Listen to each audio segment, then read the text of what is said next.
Hey everyone, tonight we are going to settle in together for a long, slow drift through a story from the past, the kind of story that isn't in a rush. The kind that sits beside you like an old friend on a wooden porch, where the breeze hums through tired trees, and the corners of the house creak like they remember every footstep that ever passed. Imagine that porch now. You're wrapped in a warm blanket, the light is low, and somewhere far off, a kettle murmurs on a stove. The floorboards beneath you are cool with age. The air carries the scent of pine and old dust. And outside, the wind whistles softly across the hills like it has done forever. They live lives with mornings and hunger and toothaches and afternoons where nothing much happened. There will be no gunfights in the moonlight, no galloping rescues. Instead, we'll walk slowly. We lines explore the softer edges of a man too often remembered for the sharpness of his shadow. We forget how even the feared need rest, even the hunted need quiet, and even the legends need a day off. This evening, our story circles around a man known to some as a villain, to others as a folk hero, and to a few simply as Jesse James, a name heavy with old dust, horse tracks, and the echo of outlaws. We'll step through the embers of a civil war that tore his home in two. We'll look at Sunday dinners and shared prayers, tired horses given a day's rest, letters not written, telegrams not sent, and plots left untouched until the clock struck midnight into Monday. We line sit beside him and his brother Frank as they whisper arguments over whether it's worth robbing a train on the Lord S Day. We'll hear tales of missed opportunities, delayed heists, and one very confused banker who never did understand why the robbery was rescheduled for Monday morning. Jesse, leaning back in a creaking chair by the hearth, the flames reflected faintly in the brass of an unloaded pistol resting on the mantel.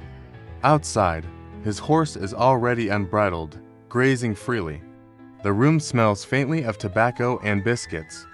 From shepherds in ancient hills to wanderers in 19th century America, there has always been the Sabbath, the hush, the fold of the week where time softens, and the only sound, apart from the fire, is the soft thud of a clock ticking toward another hour he won chase. Because in them, there is a quiet truth that even the most restless among us crave peace. Jesse James, famed bank robber, train hijacker, gunman of the American frontier. A man who drew a line not in sand or gunpowder, but in the flow of time. Just the soft sound of an outlaw's boots resting by a fire. Just a man who, for all his fury, knew the value of a quiet day. His was a week that included rest, not just because of belief or tradition, but perhaps because it gave him back some sliver of humanity. Perhaps Sunday was the only day Jesse James got to feel like a man, not a myth. Just this, the man who, no matter the state of his wanted poster, no matter how much cash lay inside a train vault, refused to lift a finger on the seventh day. You'll hear of the dusty towns he passed through where he left behind no trace, save perhaps a loaf of bread bought and eaten on a quiet Sunday afternoon. We're about to begin our story, a strange, slow, almost forgotten tale about Jesse James and the Sundays he always kept for himself. Made it a rule, a firm and unwavering habit, to never work on Sundays. And tonight, I want you to sit with that. If your mind wanders down its own trail, let it follow the breeze. The story will be here, moving gently, just as the prairie wind moved through Jesse's shirt on a Sunday he refused to run. But that's not the Jesse we'll talk about tonight. Ours is a quieter Jesse, a Jesse you may not have heard of, the one who always, without exception, took Sundays off. That's right, not the violence, not the headlines, not the grand chases or courtroom sketches. Even in chaos, Jesse held onto this, that Sunday was for stillness. That Sunday belonged to no one but him and the God he may or may not have believed in. You might wonder why. Was it religious? A sign of lingering Southern Baptist guilt? Perhaps. Was it a moment of stillness to recall who he'd been before the war, before the bounty, before the blood? Or maybe it was something simpler, a breath, a rhythm, a stubborn ritual in a world that had come undone. Let's begin not with gunshots, but with something gentler. Picture the prairie air, where dust lingers like a sigh. Picture a man sitting on the steps of a rented farmhouse, boots unlaced, one arm around his dog, the other holding a chipped mug of chicory coffee. No saddle bags to check today, no maps to unfold, no routes to rehearse. It's Sunday, the day he does nothing. It is easy to forget that people like Jesse James were born in black and white. Now, tonight's story won't follow the usual road, and along the way, we'll ask the kind of questions that don't need urgent answers. What makes a man with a revolver in his belt decide that Sabbath is sacred? What does it mean to pause, week after week, when the world urges motion? What does it say about a soul when it seeks silence, even inside a life filled with thunder? As the story unfolds, we'll meet Jesse as a boy beneath the Missouri sun, learning early the difference between chores and worship. We'll follow Jesse not through his rise or fall, but through his patterns. You'll hear of his wife C, and how she only agreed to marry him once she was sure he could be still. And gently, without saying it too loudly, we'll trace the strange comfort of structure. We might imagine a scene, one not recorded in any newspaper or dime novel. There's something strangely beautiful in the idea of an outlaw with boundaries. So let's begin, not in haste, but with reverence. There is something deeply human about the need to rest, something eternal. Tonight, as we wander through the dusty pages of Jesse's life, we'll find those moments where he paused. We'll honor those pauses. You don't need to keep up. You don't need to stay alert. You can drift. If your eyes grow heavy, let them. There's nothing to chase tonight, nothing to fear. So lean back, breathe deep, and imagine the warmth of that firelight flickering across old wooden walls. Jesse James was born in 1847 on a patch of land in Clay County, Missouri, where the sky seemed to stretch forever and the horizon bent just slightly with the weight of the land. The James home was simple, wooden, drafty, soft with wear. The kitchen table bore marks from years of chopping and writing and whirring. His mother, Zerelda, ruled it with flour, dusted hands, and a will that didn't bend easily, not even to weather. His father, Robert, had been a Baptist preacher before gold fever lured him west, leaving behind sermons, pews, and his family. Jesse would lie on his stomach in the grass, tracing lines in the dirt with a stick, imagining distant lands, steam trains, or treasure maps he had yet to draw. But always, Sunday stayed quiet. It was a pause he never fully outgrew. Sometimes they played pretend battles in the barn loft on Saturdays, wooden sticks clacking like swords. But on Sunday, those swords were laid down. Even play, they were taught, needed to rest. It was a world of seasons more than hours, of dust and crop cycles, of cicadas in the summer and the low murmur of wind across dry stalks in autumn. The Missouri soil was generous when it wanted to be, but cruel when it didn't.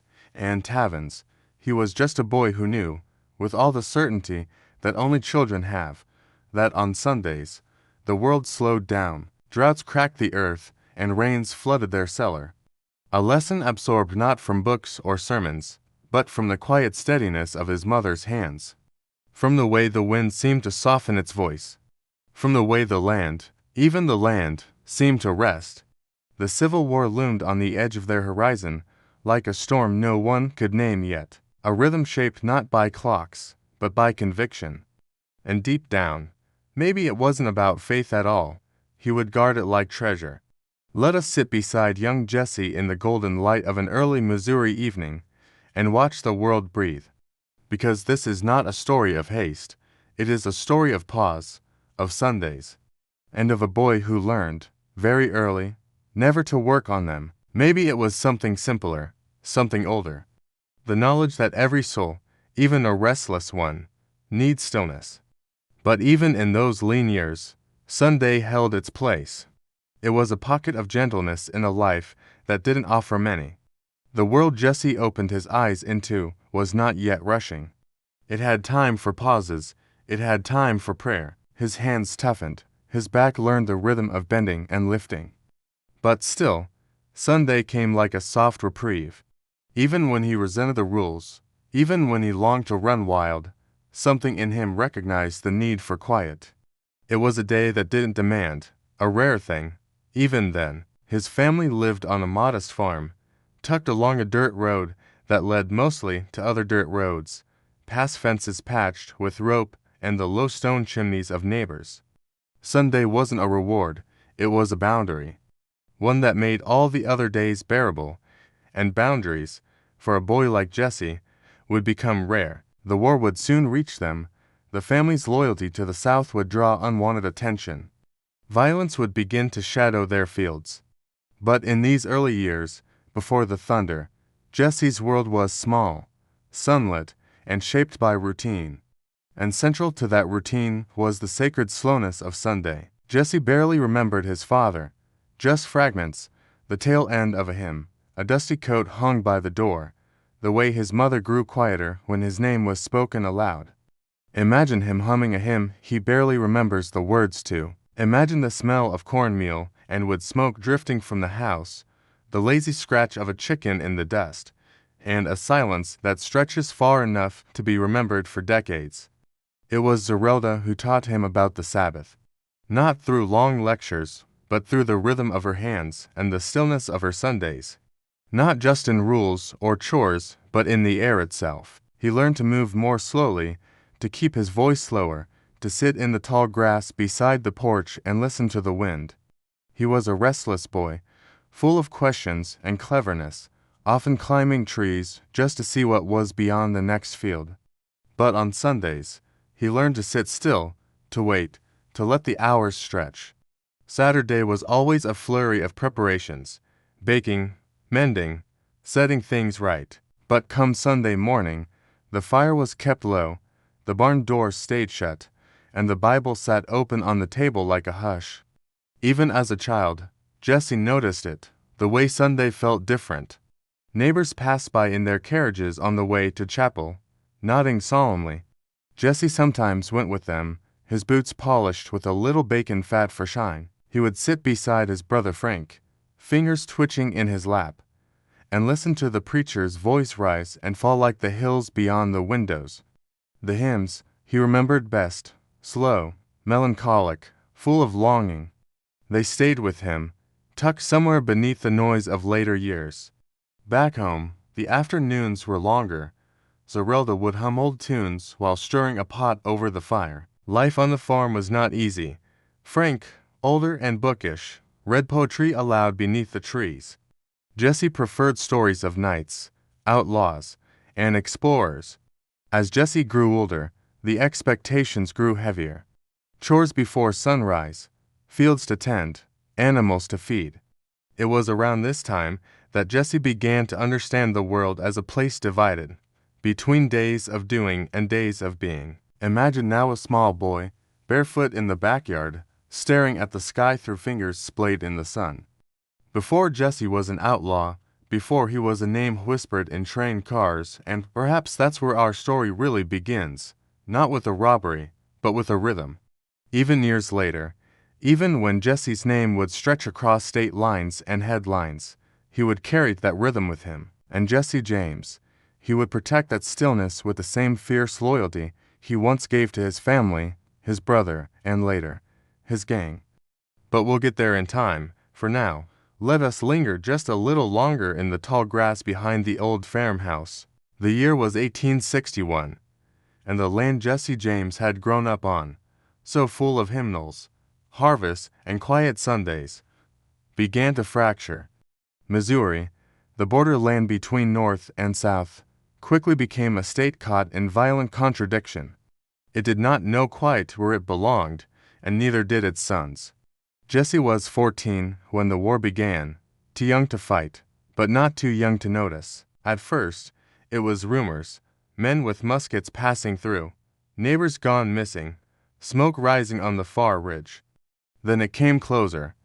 How to look at another man and decide whether to pull the trigger. A whisper of old rhythms. Even among the violence, the guerrilla bands would often pause on Sundays. That even in the blood and chaos, It felt like the land breathed differently on that one day. The gang would sit around small fires, cook hard biscuits, smoke pipes, tell stories. One of them played a fiddle, another could sing Irish ballads in a low, haunting voice. Jesse rarely spoke, but when he did, it was often to recall something from home, a recipe, a joke Frank used to tell, or the sound of the wine against the church door. Sunday, he refused to travel or meet new contacts on that day. When asked why, he rarely answered, but those who rode with him knew. Jesse had his own rules. Not out of morality, but out of habit. Sunday was the day to clean weapons, mend saddles, and rest. And there, among the ruins, Jesse would sit. Perhaps they were a tether to a time before bloodshed. Perhaps they were a way to remain human while the world begged him to be something else. Or maybe, just maybe, they were a small rebellion inside a larger one. A refusal to give up everything, quiet, unmoving, for hours, watching the sky like he had done as a child, as though he were listening for something beyond the wind. It was also, ironically, a strategic choice. Fewer patrols, fewer targets, less movement. Even as he built his reputation as an outlaw feared from Missouri to Minnesota, he never let go of that sacred space carved out of the weak. In 1864, Jesse was wounded, shot in the chest during a skirmish. Frank had survived, but barely. Many of their comrades were dead or hunted. But it could not take this, the sense that one day each week did not belong to violence. Sitting on a stump beneath the husk of a scorched tree, eyes closed against the wind, around him, men sleep, clean their boots, boil beans. And above him, clouds move slowly across a sky that remembers a gentler time, always. And Jesse, now 17, carried scars far deeper than the one on his chest. He barely survived. A farmer's family took him in, hiding him in their cellar while he healed. For weeks, he lay beneath the floorboards, half conscious, the scent of earth and old onions all around him. A Bible rested by his bed. On Sundays, the family above would sing quietly, believing no one heard them, but Jesse did. And later, he said that was what kept him tethered. The familiar sound of Sunday voices, not angry or afraid, just steady. But for Jesse, it was more. Something older stirred. The fields of his childhood became battlegrounds. Towns he once knew by name were burned, renamed, or forgotten. He changed too. Sharper, quieter, his face no longer boyish. The Union Army arrived with authority and suspicion, and the James family's open support of the Confederacy made them immediate targets. Their home was raided, their livestock seized. Frank, Jesse's older brother, disappeared into the brush and joined a group of Confederate irregulars. Jesse, still too slight to ride, stayed behind, full of restless longing and quiet resentment. His mother, Zerelda, tried to keep the Sabbath intact, but the war crept even into Sunday. The church bell rang more for funerals than services now. The hymns were fewer. Still, Jesse clung to the old rhythms. On Sundays, even with blood soaking the state, he walked down to the same quiet pasture behind their house and sat among the tall grass. He brought a book once, then a slingshot, but mostly he just watched the sky. The world around him became darker. Union soldiers demanded loyalty oaths. Bushwhackers and jayhawkers, the names of shadowy guerrilla fighters from both sides, battled in backwoods and cornfields. Lines blurred, right and wrong twisted. Friends betrayed each other, homes burned. Missouri wasn't a state anymore. It was a question with no good answer. By 16, Jesse could no longer sit and watch. He joined a Confederate guerrilla unit led by a man named William Quantrill, and later, Bloody Bill Anderson, names that sent shivers even through hardened men. These were not official soldiers. These were irregulars, riders in loose bands, executing ambushes and raids with terrifying precision. They called themselves partisans. Others called them murderers. Jesse was young, but eager. He learned quickly how to ride without leaving tracks, how to load a revolver on horseback. And yet, even in that storm, something strange persisted. He once wrote, in a letter now lost to time, that Sunday held a shape I recognized. It was a strange truth, but among outlaws and renegades, there was still space for silence. There was still, somehow, a Sabbath. Of course, it did not last. The war was ruthless. When he finally recovered, he returned to a world he no longer recognized. The South was losing. The Union was firm in its grip. Yet still, as the war collapsed around them, he clung to the one ritual left unbroken. It wasn't always peaceful. There were days when violence found them even then. But Jesse tried. He avoided raids that fell on the Sabbath. Sometimes, as the gang moved through forests or quiet plains, they'd stop near an abandoned barn or a church half collapsed by cannon fire.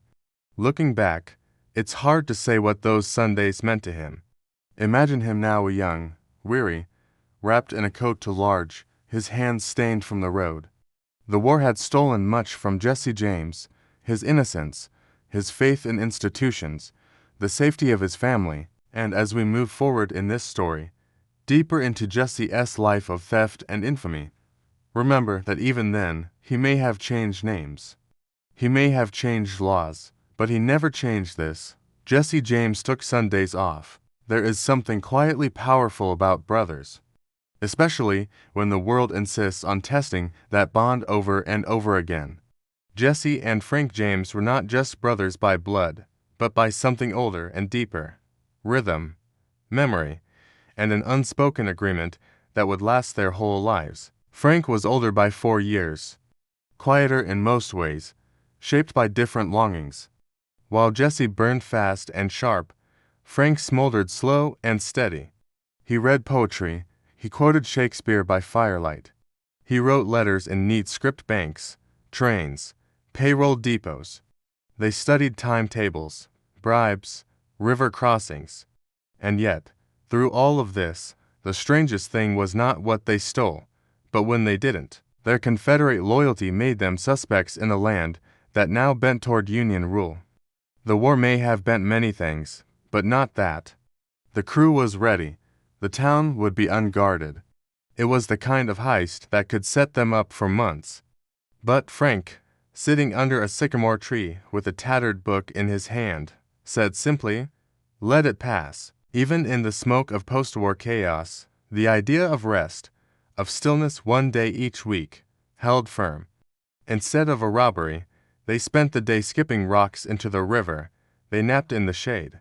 One of the younger members tried to sneak off, and Jesse stopped him with a single shake of the head. It was built in these moments, the deliberate choosing of quiet, the shared memories of their mother's porch, the wind in the grass, the strange holiness of doing nothing at all.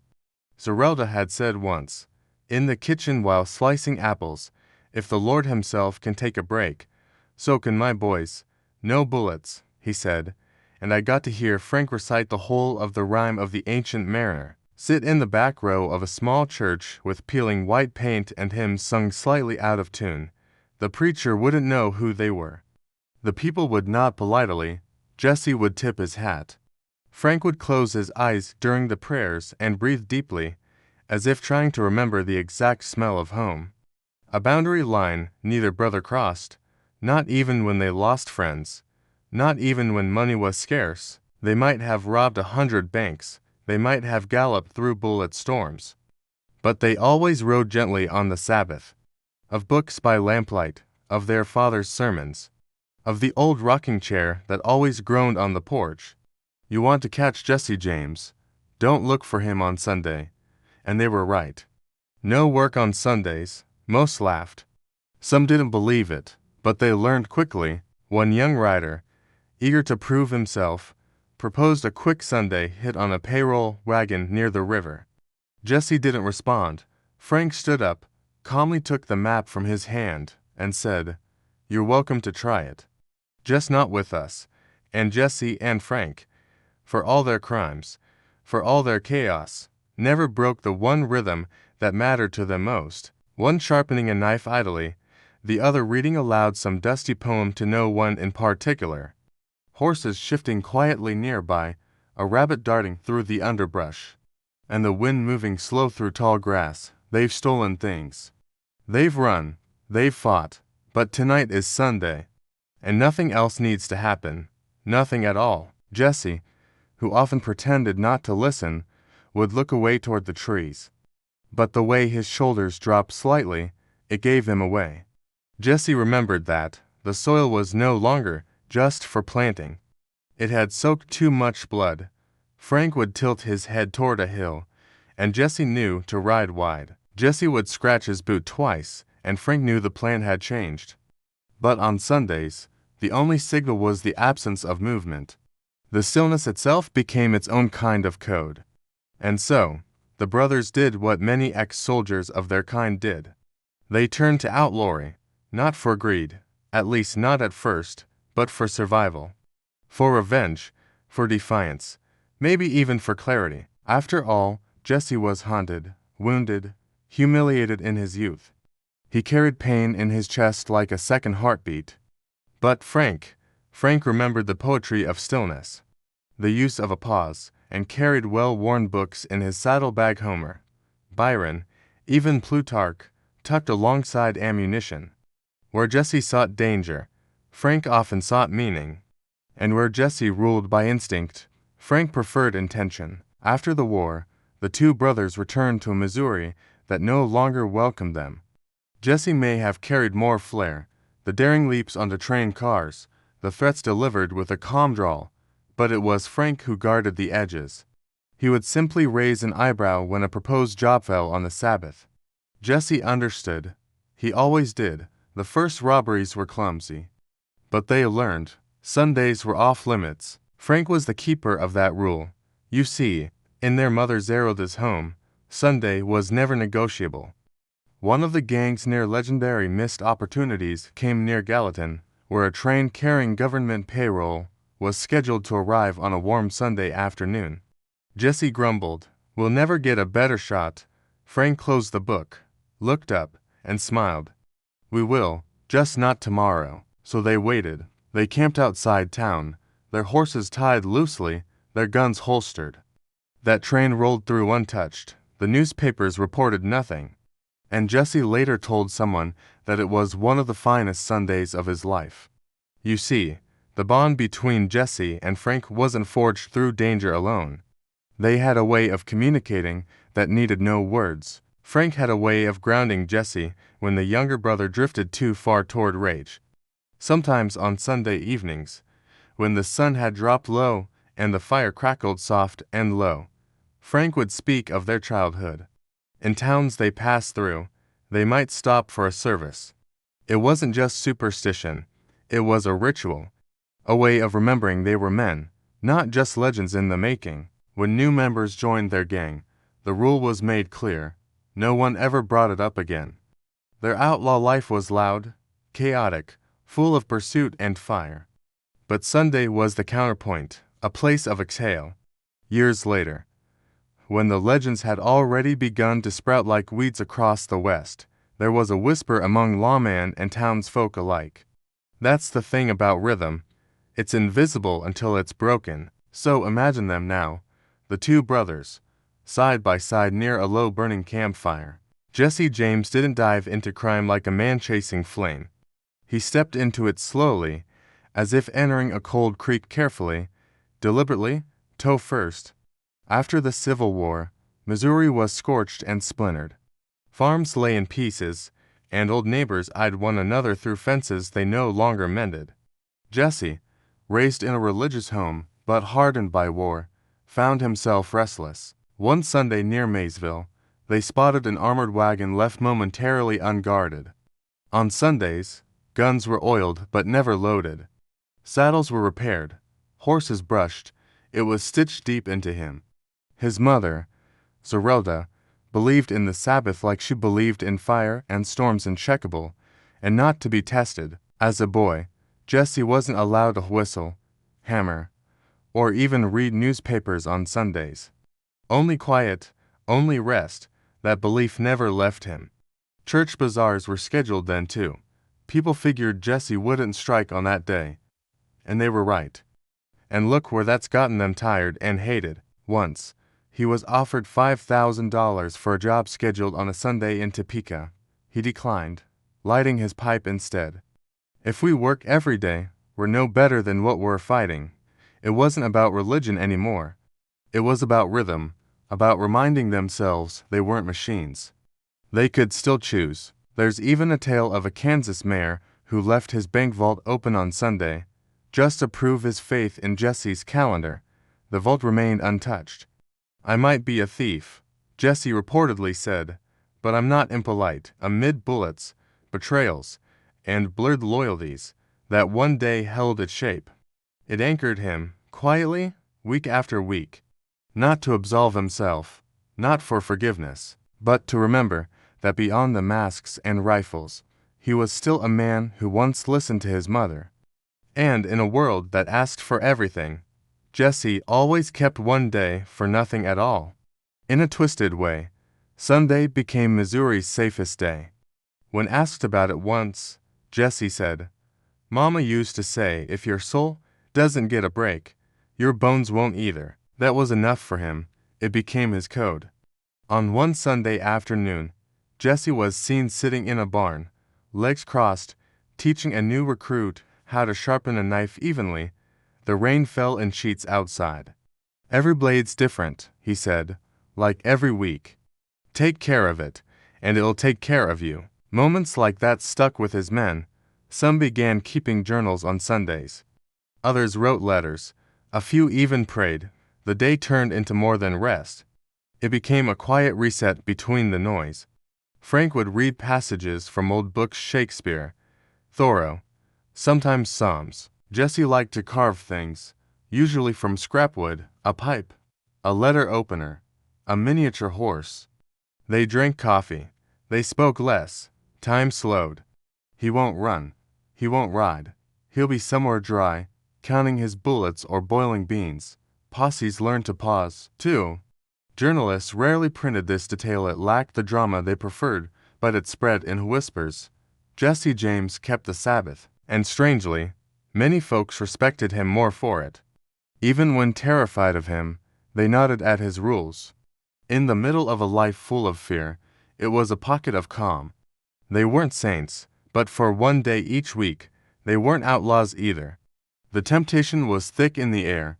Frank was tempted, the others fidgeted.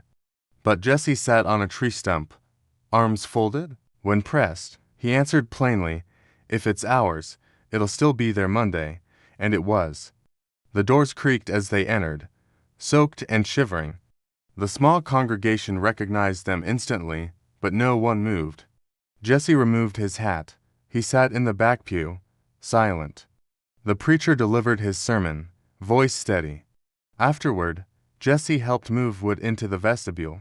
Before leaving, he placed a silver coin beside the pulpit. The next Sunday, the preacher said, they broke no laws that night. And sometimes, that's holiness enough. The job went smoothly the next day. Nobody was caught, and no one died. The gang began to believe in his Sundays not just as rest, but as strange insurance. He didn't want to return to fields or sermons. Yet somewhere inside him, one small ritual remained firm. He would never rob, ride, or plan mayhem on a Sunday. His first robbery, a real one, not the whispered kind, happened in Liberty, Missouri. In early 1866, a quiet town, a modest bank, and a Tuesday afternoon. The masked men moved like shadows. They didn't shout or shoot. They just entered, gathered what they came for, around $60,000, and vanished before the church bell struck 3. While no one was hurt, the town was shaken. Suspicion quickly turned to Jesse, though there was no proof. What caught few eyes was the date. Jesse had waited until after the Sabbath, just like his mother taught him. As months passed and the gang's ambition swelled, a curious rhythm took shape. Towns were scouted, train schedules memorized, routes mapped. But always, tucked quietly in the center of their plans, was a golden rule: no robbing on Sundays. It wasn't just superstition, it became routine. A week of movement, one day of stillness. Jesse would say it aloud sometimes, with a half smile. If God took a break, we should too. And while not everyone in the gang agreed, none dared argue long. He made it a matter of honor. Of course, new recruits often didn't understand. These Sabbath pauses gave their lives an odd softness. Jesse's refusal to work Sundays wasn't a performance. One stormy night in Kentucky, Jesse and Frank took shelter in a church. Even lawmen noticed the pattern. One sheriff near Independence was quoted saying, "Don't bother chasing Jesse on a Sunday." Some towns quietly rearranged themselves. Stagecoach arrivals were shifted to Sunday afternoons. Not everyone approved. Some gang members thought the ritual foolish. "The banks don't rest," one grumbled. Jesse answered that choice carried power. And so, Jesse James Bandit, planner, son never let go of Sundays. Jesse James was never just an outlaw to everyone. In the hills and valleys of Missouri, his name held a softer sound. Among the poor farmers and tenant families, he was someone whispered about with a strange mixture of fear and fondness. Not because they approved of his crimes, but because they recognized the hunger behind them. They too had felt the weight of unfair taxes, greedy banks, and distant laws that never bent. And Jesse, in his own fierce way, seemed like someone who fought back for them. If a man cheated neighbors or beat his animals, Jesse turned cold. "I steal from banks," he once said, "not from decent folks, not someone to summon, but someone who might appear when the world went sideways." And perhaps they weren't wrong. Jesse didn't pretend to be a saint.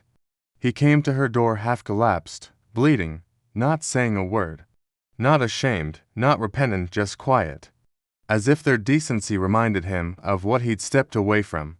He never said it aloud, but sometimes after leaving a kindly home, he'd ride slower, stay silent longer. "They got peace," he once said to Frank, "and I ain't sure if I deserve it. But I like sitting near it, now and then." That was the heart of Jesse James, not seeking redemption, but sheltering close to its warmth. She patched him up, said little, and let him sleep. Some with firewood, some with silver, some with silence. The people who remembered him most clearly didn't speak of robberies. He was part of the land, stubborn, scarred, unpredictable, and strangely comforting. He didn't change the world, but to some, he made it slightly easier to sleep through the night. And in that quiet, that half-forgotten warmth, his name didn't feel dangerous. It felt like someone who had passed by and chose not to harm you. They spoke of him patching a roof, fixing a wagon axle, returning a lost dog. In their memories, he wasn't the man newspapers hunted. He was the man who once held a baby so a mother could stir beans. A man who said, "You rest, I'll keep watch," then left before sunrise. A month later, she found her tiny schoolhouse repainted, roof mended, and stove fixed, all without asking. He was just a boy in pain. She later told someone, "I didn't see a criminal, I saw someone's son." Jesse never forgot her. He sent her coal every winter for 5 years.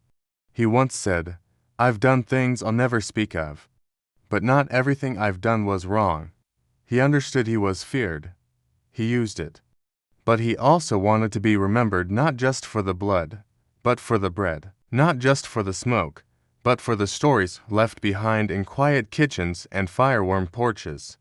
One town left bread on a windowsill after a bank threatened foreclosure. 2 days later, the bank backed off. Coincidence? Maybe. But they kept putting out the bread. Another town sent a child with a note to a cousin's farm. "Tell Jesse we could use a miracle." The next week, 3 horses were returned to them, stolen from them the month before. His code may have been crooked, but it was consistent. When a man offered him information in exchange for robbing a rival, Jesse refused. "That's not what I do," he muttered. "I don't pick sides for gossip." In his way, he believed in justice even if he no longer believed in the law. He didn't arrive with drama. He'd appear quietly, sometimes alone, sometimes with Frank, at the edge of a homestead. Instead, he might visit an elderly couple, help repair a barn door, or just sit in silence with a pipe between his teeth. These visits weren't planned.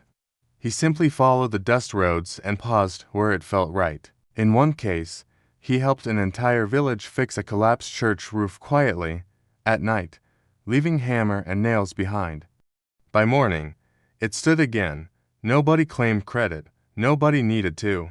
He might share coffee, ask for water, offer tobacco, or simply sit by the fire without saying much. He noticed things: boots with worn soles, children hiding behind mothers, broken fence posts, and often, he left something behind. A small pouch of coins, a sack of beans, a blanket. He never called it charity, he just nodded once and rode on, as if repaying a debt the world forgot. There's a story from a widow named Clara who lost her home to a railroad lien.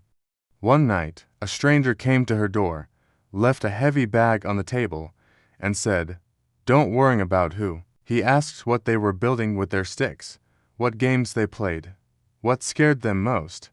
He once carved a wooden horse for a boy whose real one had died. Gave a little girl a penny and told her to bury it under a tree for good luck. To them, he was less an outlaw than a mysterious uncle, someone who smelled of horses and firelight, and seemed to know where every hidden trail led. The money was enough to buy her land back. She never saw the man again, but she kept that bag under her bed, empty and folded, for the rest of her life. It wasn't the gold she remembered, it was the way he didn't ask for thanks. That's what made it sacred. Quiet help, given and gone before dawn. Children especially adored Jesse, not because they understood his reputation, but because he spoke to them like they mattered. Still, Jesse wasn't careless in his kindness. He watched people. He judged. On Sundays, especially, his generosity softened. He refused to steal, rob, or even scout on the Sabbath. Some communities began to think of him as a kind of unofficial guardian. Of course, not everyone admired him. Some called him a thief with manners, a bandit who used kindness as camouflage. There was an old teacher, Miss Abigail, who once nursed Jesse after he'd been shot. Frank, his brother, often noticed the same thing. Jesse grew quiet around good people. By the end of his years, Jesse had touched hundreds of lives, not all with bullets. And so, in the small towns and scattered farms of Missouri, Jesse James lingered like a fog that never quite lifted. By the time Jesse became a father, he had already spent most of his life writing. Writing fast, writing away, writing towards something that often turned out to be smoke. It was because words, to Jesse, always felt fragile. Like a glass you hold too tightly might crack, so he watched instead. He watched the boy sleep in a cradle they'd built from pine boards in secret. He watched C hum lullabies too old to have names. He watched his own hands tremble the first time he tried to hold the baby without waking him. But one image remained, taken in secret by a traveling photographer. "We moved to stay safe," he said. "Not everyone would understand our family." The boy never pressed. Perhaps children sense what cannot be said. The boy helped sweep the porch, feet too small for the broom.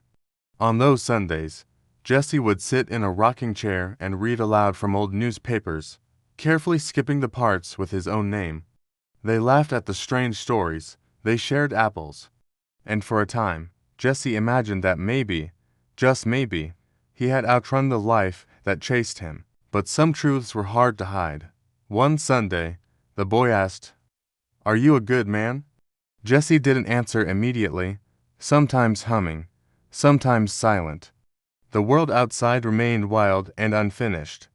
But inside, for those quiet hours, he was just a father watching over his child. No mask, no myth, just a man who kept a single promise in a life built on broken ones. He looked at the fireplace, then at his son. "I tried to be good on Sundays," he finally said. The boy nodded, as if that was enough. Maybe it was. Maybe that one day a week was the only honest day Jesse allowed himself to have. On Sundays, Jesse would teach him quiet skills. A knock at the door, a whisper in the market, a man staring too long from across the street. It was always coming.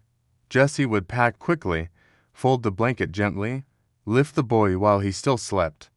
In those moments, he wasn't angry, just disappointed. Not in the world, but in himself for thinking he could pause it.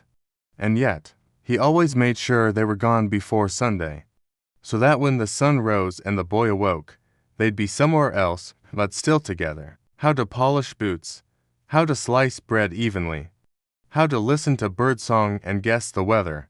Not lessons from books, but from living. He wasn't the kind of father who hugged you all the time, the boy said, but he showed up when it counted, like when the dog was sick, or when the boy fell from a fence and scraped his chin. Jesse didn't scold or fuss. He just cleaned the wound, tore a piece from his own shirt for a bandage, and sat beside the boy until the crying stopped.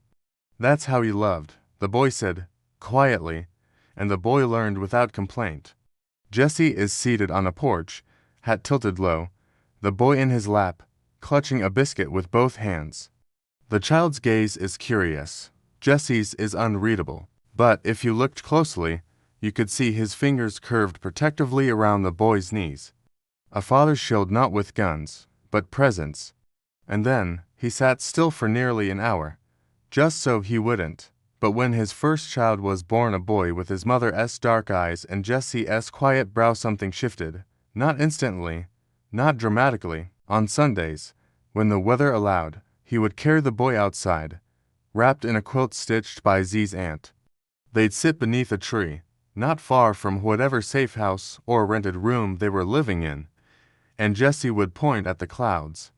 Not even when money ran low or rumors grew loud.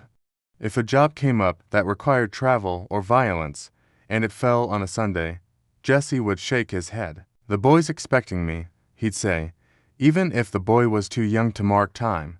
It wasn't about the child knowing. It was about Jesse knowing that in a life made of broken things, laws, families, even roads, one small thread had to be kept whole. "That one looks like a saddle," he'd say softly, unsure if the child understood. It didn't matter. The ritual was what mattered. But slowly, like frost receding from the edge of a window, Jesse didn't stop writing. But on Sundays, if nothing else, he stayed put. He didn't speak much to the child. Not because he lacked feeling, quite the opposite. Fatherhood didn't fit Jesse like a glove. It clung to him more like a borrowed coat, warm, but unfamiliar. Still, he wore it. There were toys, few, handmade, carefully hidden. A carved horse from a fence post, a cloth ball filled with dry beans. Z made a puppet from an old glove, sewing a face with mismatched buttons. Jesse rarely played directly, but he would watch. Sometimes, he'd catch himself smiling without knowing. "You're softening," Frank once teased. Jesse didn't reply, but later, he tucked the toy horse into the boy's blanket with more care than seemed necessary. As if gentleness, once learned, had to be practiced. Despite the danger, Jesse kept a promise to himself: no work on Sundays. There were few photographs of them together. Cameras were slow and posed, and Jesse preferred motion. As the boy grew, questions came. "Why do we move so much? Why don't I have friends like others?" Jesse answered sparingly. There was a brief period, perhaps a winter and a spring, when they lived almost like any other family. Jesse used an alias. Z kept a garden, but the chase never stops for long. One of the boy's memories, shared years later, was of Jesse whittling wood on the porch, his hands calm, his voice low. As the child aged, Jesse grew more cautious. He didn't want the boy to see the guns, or the wanted posters, or the fear. And when Sunday ended, when the sun dipped and the shadows lengthened, Jesse would stay beside the boy until sleep came. One quiet Sunday evening in late autumn, Jesse James found himself far from the dusty roads he usually knew. The hills were turning to shadow. The trees whispered in the chilled wind, their last leaves trembling on the branches. The crunch of gravel underfoot was the only sound, as he stepped onto the porch and gently knocked. The door creaked open to reveal a tall, spare man in a faded coat. In one hand, he held a worn Bible, his other resting on the frame, and began to read aloud. It wasn't a sermon, not exactly. His voice was low, almost sleepy. There was something oddly grounding about rinsing bowls and stacking plates, the tap of ceramic like a small music.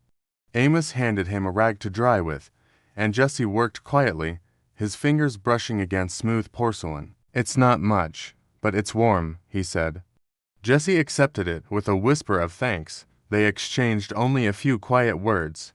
Jesse declined breakfast, but accepted a tin cup of coffee. Over tea, with a fellow minister, he said simply, a tired man passed through. Fire was warm. So, was he. No names, no dates, just that. But in a life of flight and fire, that was something, not a turning point, not a miracle, just a breath. A flicker of peace before the ride began again. Not every legend was loud. Some lived in silence. Some lived only in the spaces between guilt and grace. And on that Sunday, Jesse James did not steal. He did not lie. He did not run. He listened. He rested. And maybe, for one night, that was enough. I gave him stew, a fire, and quiet. He never mentioned Jesse's name, never said whether he believed him changed. Only that for one Sunday, a soul heavy with roads and regrets found stillness. When asked if he feared sheltering a criminal, Amos replied, "I feared denying warmth to someone who clearly needed it more. It was enough." The memory was not a confession, but a small act of preservation. As he stepped toward the door, he turned. "Thank you," he said. "For not asking too much." Amos nodded. "Sometimes, listening is more useful than answers." Jesse looked at him for a moment longer, then stepped outside, the door creaking shut behind him. His horse waited, patient and silent. He mounted and rode into the dawn. He didn't say he'd slept on frozen ground or in empty box cars. He didn't need to. The gesture, the blanket, the trust, the space to simply be meant more than comfort. It reminded him of something he rarely let himself miss. A softness he didn't know he still remembered.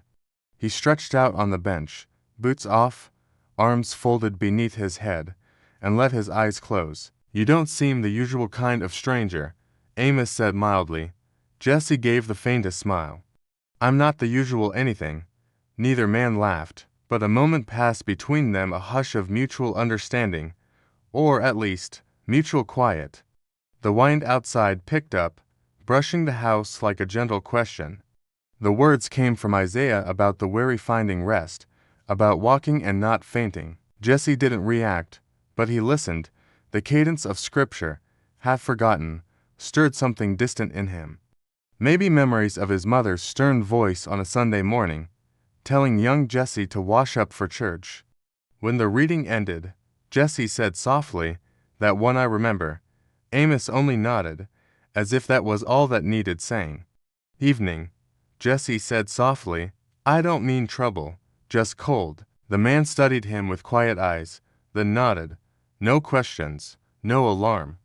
He stepped aside, wordless, and Jesse stepped in. Jesse was silent for a while, staring into the fire. When he answered, it was not quite confession. "I've done things I wouldn't repeat.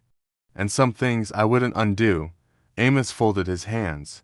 "That's a hard place to live." Jesse nodded slowly. "It is. But I've never worked on Sundays. That's a line I won't cross." The Reverend raised an eyebrow, more curious than skeptical. Jesse added, "Everyone deserves one day not to be haunted, even by their own thoughts." The room, already quiet, seemed to deepen into stillness.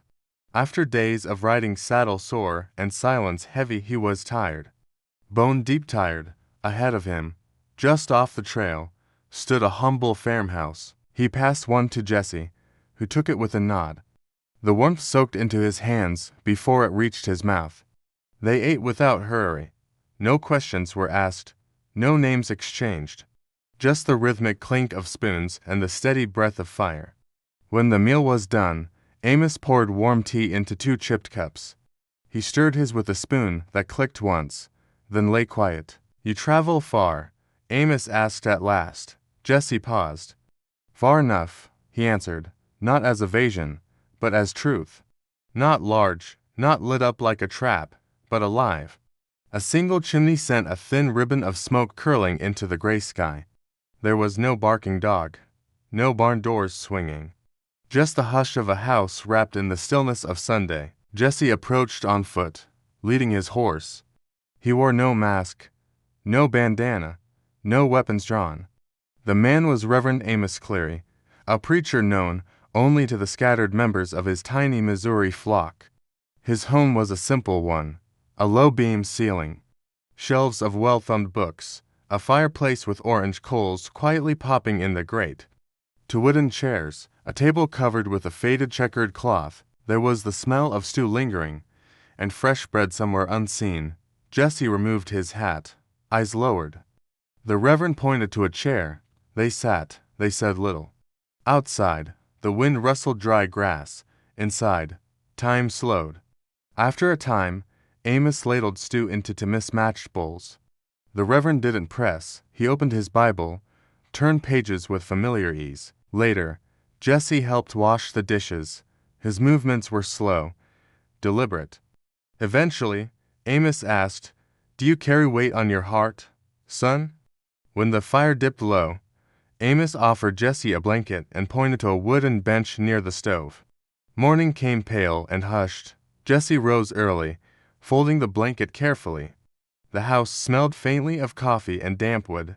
Amos sat by the window, already reading. Years later, Amos would recall the night only once. For Jesse, the moment lingered too. In a small leather-bound notebook, likely never meant to be seen, he'd written a single line, "Sunday at the preacher's." There are many versions of Jesse James, the outlaw, the rebel, the weary traveler. But before all of that, before he became legend, there was a boy with soft eyes who fell in love. Their families were close, neighbors in spirit and in hardship. Sometimes a polished stone, or a book he'd borrowed from a passing train. They'd meet by a creek outside Kearney, where the trees grew close together and the water sang to itself. She saw him as a boy who had lost his father too young, who had watched too much of the world burn before his eyes. Years Jesse spent hunted, hiding under false names, changing his handwriting, growing a beard to vanish into towns that didn't ask too many questions. And still, she waited. She wrote letters with no address. And each time he did, he was a little more worn.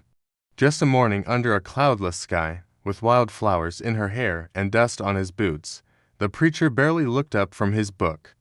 When he said husband and wife, Jesse squeezed Z's hand too tightly, and she smiled through it. Later, they sat on the porch of a borrowed house and shared a loaf of bread and black coffee.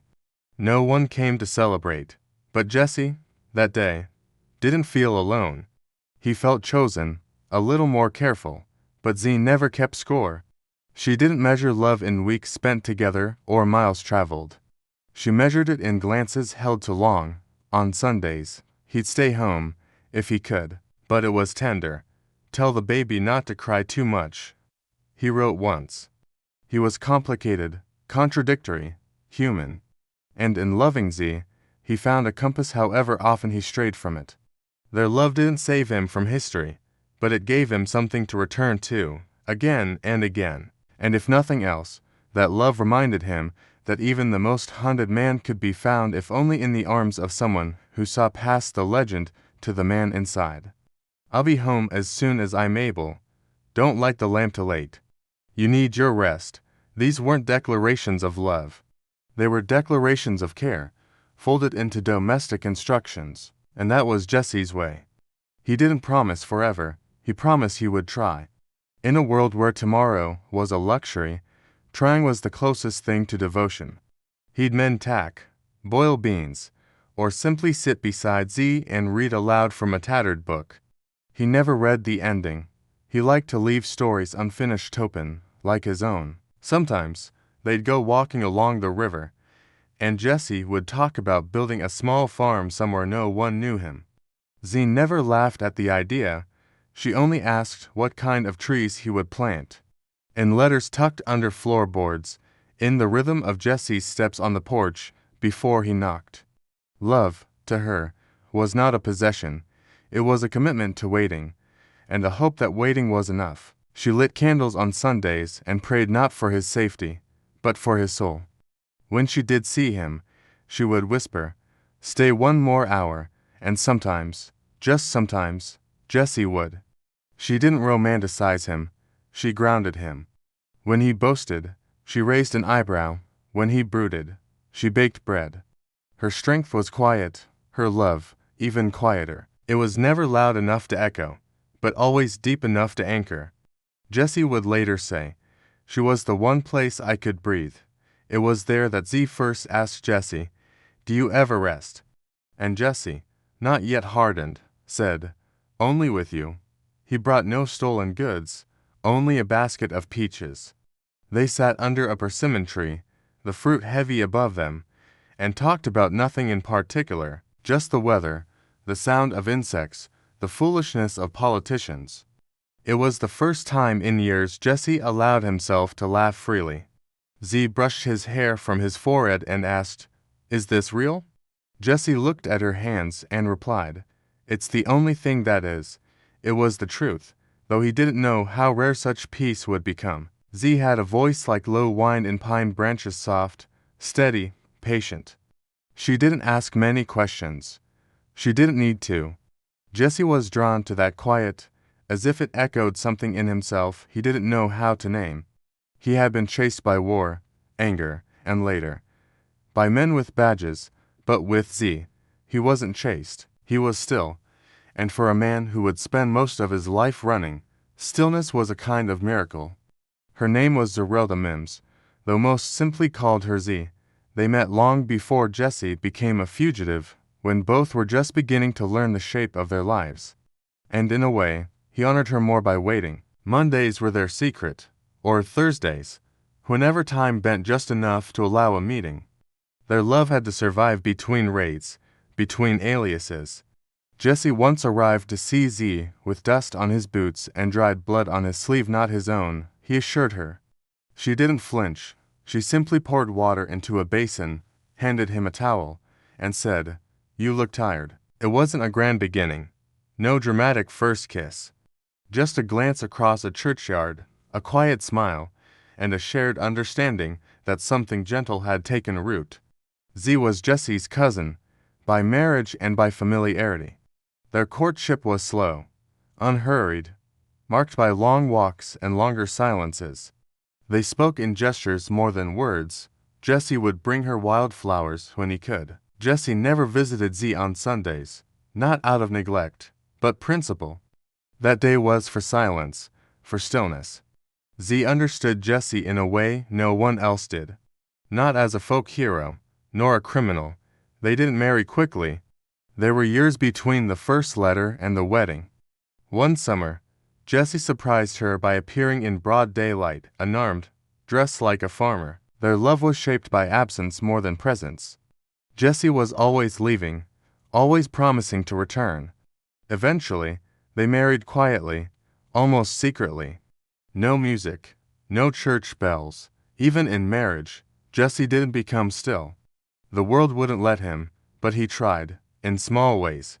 In the rare letters that survived, Jessie's tone was never poetic. Jesse James, so often portrayed with a pistol and a scowl, was also a man who brought peaches, who sat under trees, who tried to come home. Most people imagined the life of an outlaw as a string of blazing moments, gunshots, galloping hooves, stolen gold. But Jesse James knew another version entirely, one few would care to hear.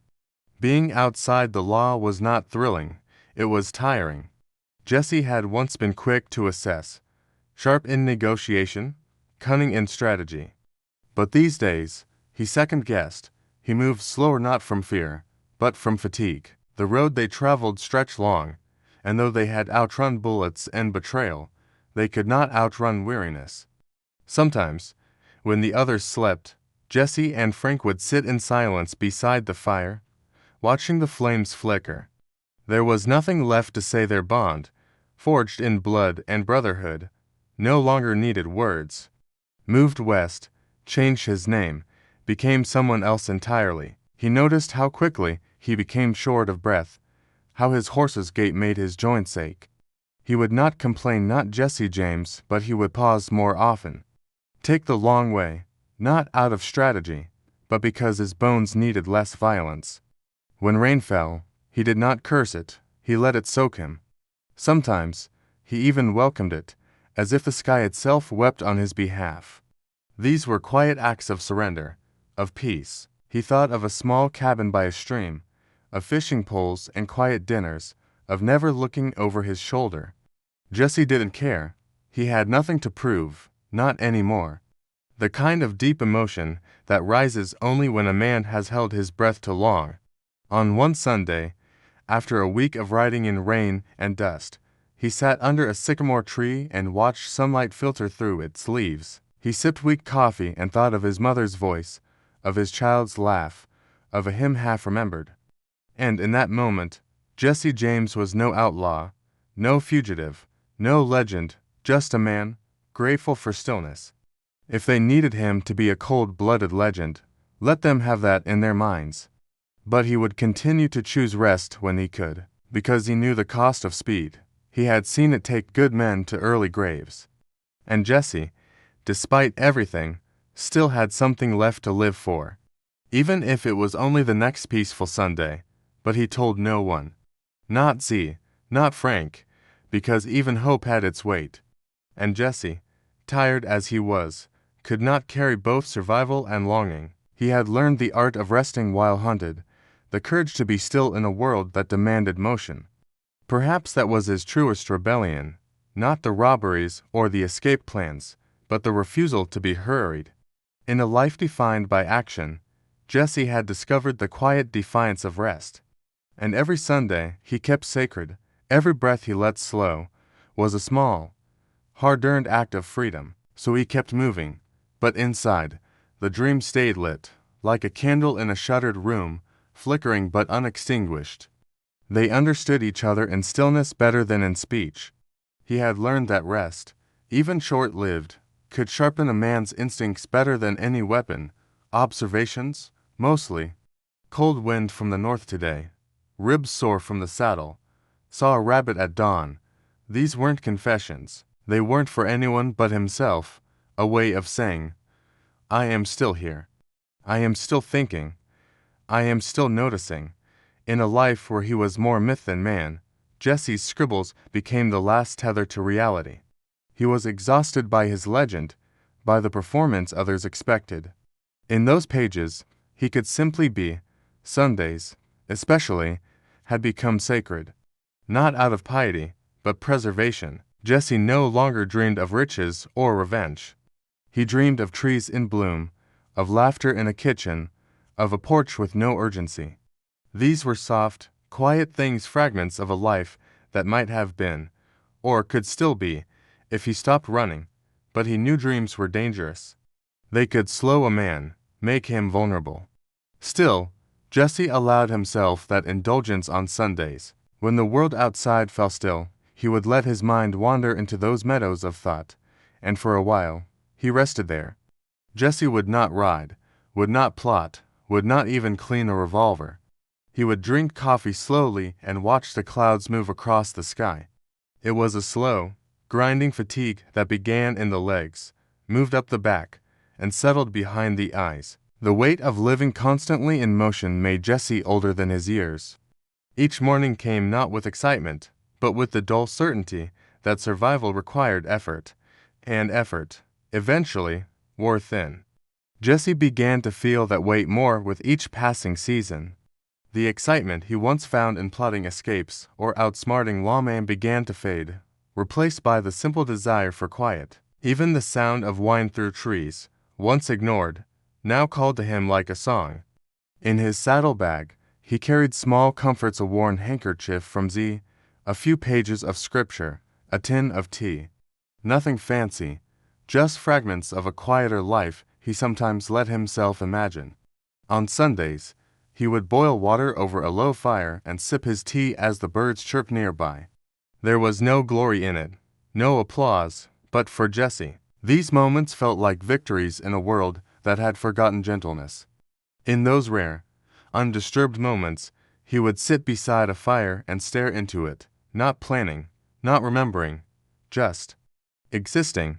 That stillness became more precious than any treasure. There was something holy in a moment where no decision had to be made. Something human. The weariness wasn't only in his body, it lived in his mind. It wasn't laziness. Jesse had no use for sloth. This was something else. It was the careful guarding of spirit. Frank noticed the change. He would joke that Jesse now preferred peace to plunder, and Jesse would grin without denying it.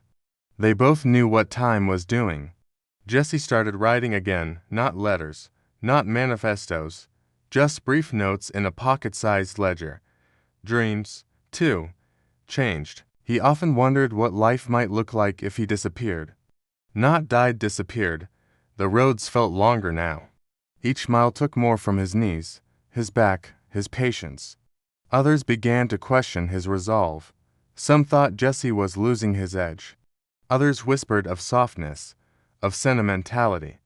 In his quietest moments, Jesse sometimes found himself near tears, not from pain, but from release. The world around him did not pause. Posses still searched, enemies still plotted. But Jesse no longer rushed to meet them. After Missouri grew hot with suspicion, Jesse James looked west, then north, then east.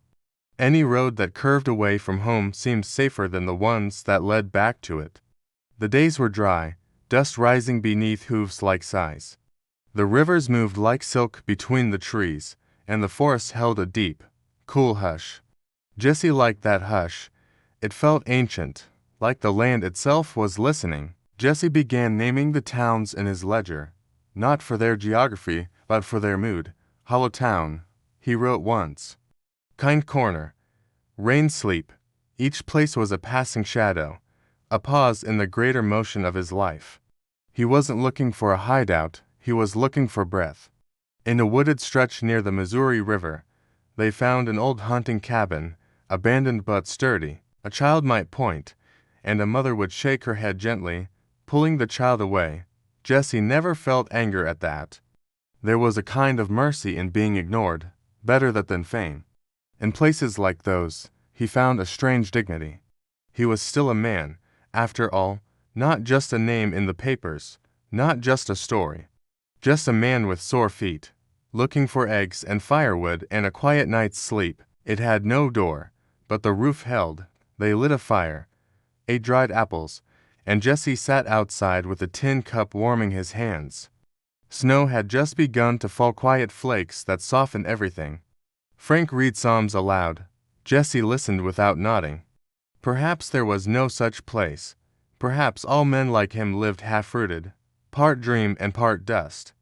But even so, he kept writing, not to escape, but to search, for a porch in a quiet town, for a table with no papers on it, for a Sunday that lasted longer than one day. And though the trail curved always onward, Jesse knew he was not lost. He was simply looking, with every mile, for a place where a man could finally close his eyes and not have to open them again. Later, he wrote, I could live here. If time would allow, I could plant beans, fix the door, let the snow pile up in peace. These trips, often without purpose, gave him something the robberies did not, a brief glimpse of being ordinary. They stopped near Lexington once, hiding in the loft of a hay barn while Union sympathizers passed below. Tiny marks and X by a cabin, a dot near a stream, places where the wind had been kind, where the stars had felt close. He didn't draw borders or towns. Only stillness, that's what mattered most. Not safety, not even freedom, but stillness. The kind that slips between the ribs and slows the breath. The kind that makes a man think, if only for a moment, that he is no longer hunted, that he has, however briefly, arrived. He never asked for the titles, but the words lingered. One line returned often, though we are hunted, we shall not be hurried. Jesse smiled at that. It felt like something his bones already knew. In towns with general stores, he'd buy more paper. He filled pages with nothing urgent. Descriptions of birds, the weight of a fog, the slow courage it took to rest. The barn cat found them first, curling into Jesse's coat as if he belonged there. He let it stay. Missouri was both a memory and a warning. Letters from Z reached them occasionally folded neatly, smelling of herbs and cloth drawers. Jesse learned to move again with a thief's caution, but not with fear. He knew fear burned too hot to carry for long. Instead, he relied on habit. They changed horses often, changed coats, changed names. But one thing never changed. Sundays remained untouched. Even when on the run, they would stop, brew coffee, clean saddles. Let the world turn without chasing it. She never scolded, never pleaded. Her words were plain. The children are well. Your mother sends soup. Please stay warm.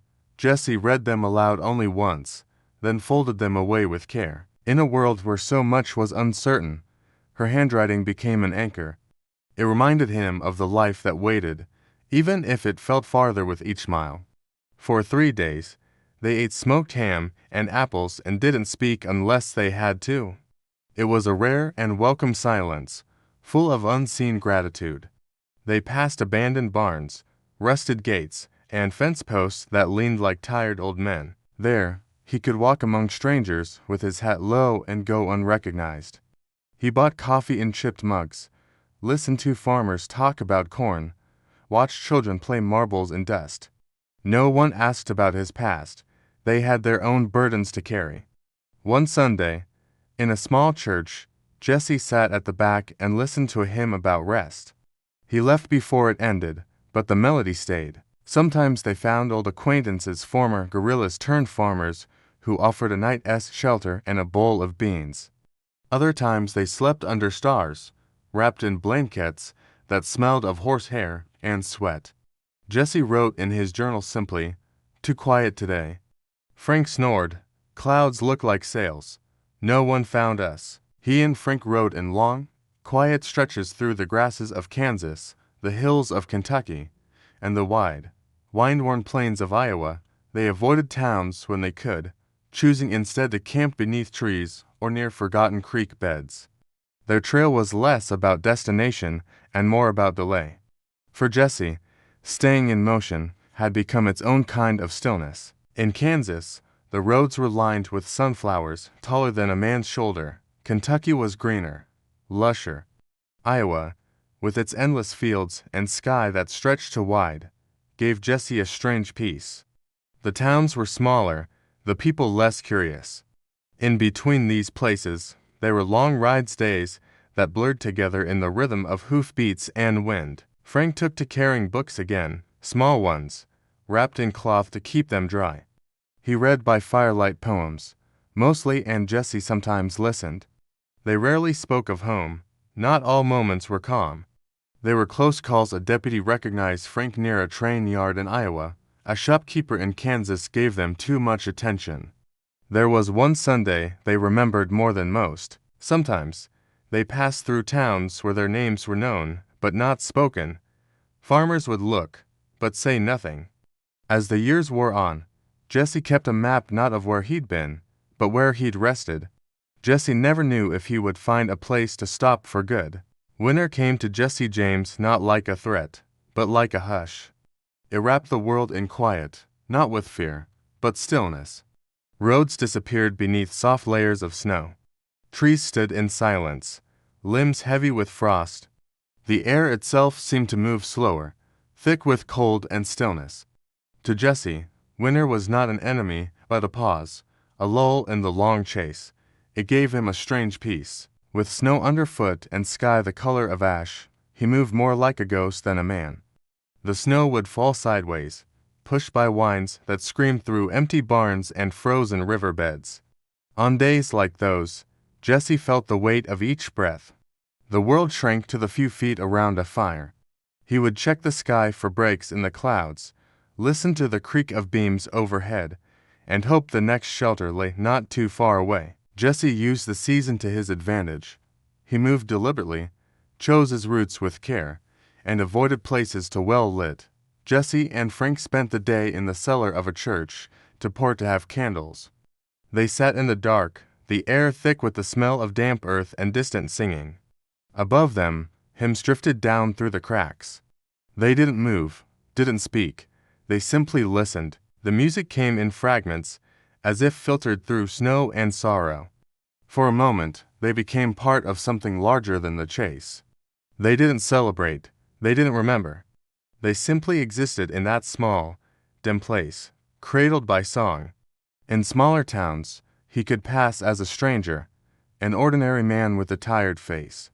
Not a name in a headline or a story in a saloon, but a man made of breath and bone. Watching children tumble through snowbanks, he felt something stir, not regret, but a kind of echo. A memory of play, a trace of who he had been before all of it. He would sit by the attic window of a barn and watch them laugh, their joy distant and safe. He didn't envy them, he didn't mourn, he just watched, quietly, letting their freedom fill the silence he kept for himself.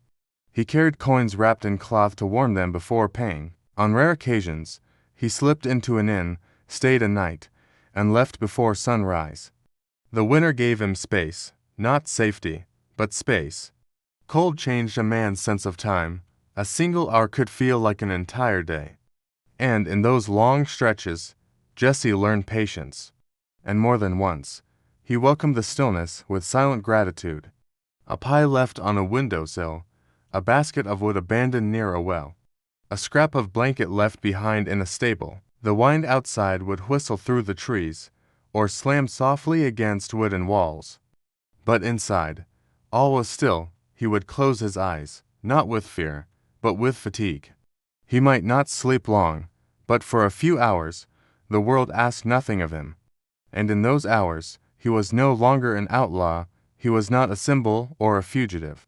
He was simply a man, quiet and unseen, resting in the arms of winter. These small kindnesses, accidental or not, became lifelines. Jesse and Frank developed a language of nods, gestures, and looks. They didn't need conversation to understand each other. The world outside demanded little explanation. Fire was fire, cold was cold, sleep came when it could. Food was eaten without discussion. Jesse appreciated this simplicity. In the quiet, his thoughts found room to wander. He would stare into the fire, thinking of the house he might have built, the children he rarely saw, the way peace, if it existed, might feel on a day without wind. In one village, a boy placed a burnt pie by a stable door, never knowing who would eat it. Jesse found it at dusk, sliced it carefully, and left a quiet note scrawled on the back of a paper sack. No signature, no names, just a line that spoke of gratitude. The kind that needed no reply. He and Frank knew where to go when the land turned white. A cabin filled with old books once gave Jesse a week of quiet reading. Among the cracked spines and yellowing pages, he found a copy of Robinson Crusoe, and he read it slowly, sometimes aloud to himself. There was comfort in the story of solitude. The image of a man carving out a small world from ruin felt close to home. Jesse would sit with the book in his lap, tracing the sentences with his finger, imagining a life not unlike his own, not of peace, but of endurance, not of freedom, but of choosing where to stand still. They had mapped out places over the years, not on paper, but in memory. Jesse observed them with more discipline than the rest of the week. Even in hiding, even when cold seeped into the joints, he refused to work on those days. The Sabbath was honored not through ceremony, but stillness. Jesse and Frank would spend the hours slowly, drinking bitter coffee over a warm stove, repairing boots, or simply sitting near the fire as icicles melted outside. They didn't speak often on those days. The silence became its own kind of prayer, drawn not from piety, but from habit, rooted deep and quiet. There was an abandoned shack by Council Bluffs, a crumbling sod house outside Liberty, a sagging cabin on the edge of Nebraska where the wind always whispered through the cracks. In these places, they found a kind of shelter that asked no questions, a straw bed in the corner, dry biscuits in tins, oil lamps that flickered long enough to read by. Sometimes, a half-wild cat would curl by the fire. Jesse would watch its chest rise and fall. Sundays in winter had their own rhythm. One Sunday, they stayed above an abandoned cellar, in a forgotten boarding house covered in frost. Dust coated the windows, muting the light, and the cold pressed in like a second skin. They lit a single lantern, ate from a tin, and let the day pass without marking its hours. A cracked mirror leaned against the far wall, reflecting the room in strange angles. Jesse sat on the floor near the stove, warming his hands, thinking not of the past or future, but only the glow of the present. The blizzard outside howled, but inside, the room stood in perfect quiet. Winter didn't always arrive gently. Sometimes, it stalked the plains with sharp teeth. There were moments when the world surprised them with a gesture of softness. Some hideouts offered more than food or warmth. In the coldest months, silence stretched like the snow itself. Words became fewer, more deliberate. Lawman traveled slowly in winter. The snow discouraged search parties. Horses tired faster, guns jammed, townspeople looked inward. The cold protected as well as it punished. Once, Christmas landed on a Sunday. Winter had a way of reminding Jesse that he was still human. Each Sunday night in winter ended the same. Jesse would bank the coals, adjust the blanket around his shoulders, and lie back against a folded coat or straw-filled sack. By the time Jesse became a father, he had already spent most of his life riding.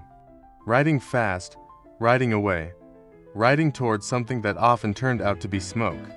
But when his first child was born, a boy with his mother's dark eyes and Jesse's quiet brow, something shifted.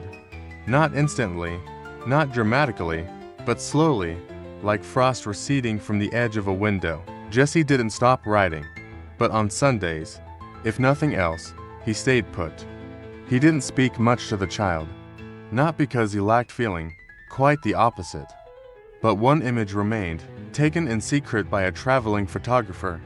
Jesse is seated on a porch, hat tilted low, the boy in his lap, clutching a biscuit with both hands. The child's gaze is curious. Jesse's is unreadable, but if you looked closely, you could see his fingers curved protectively around the boy's knees.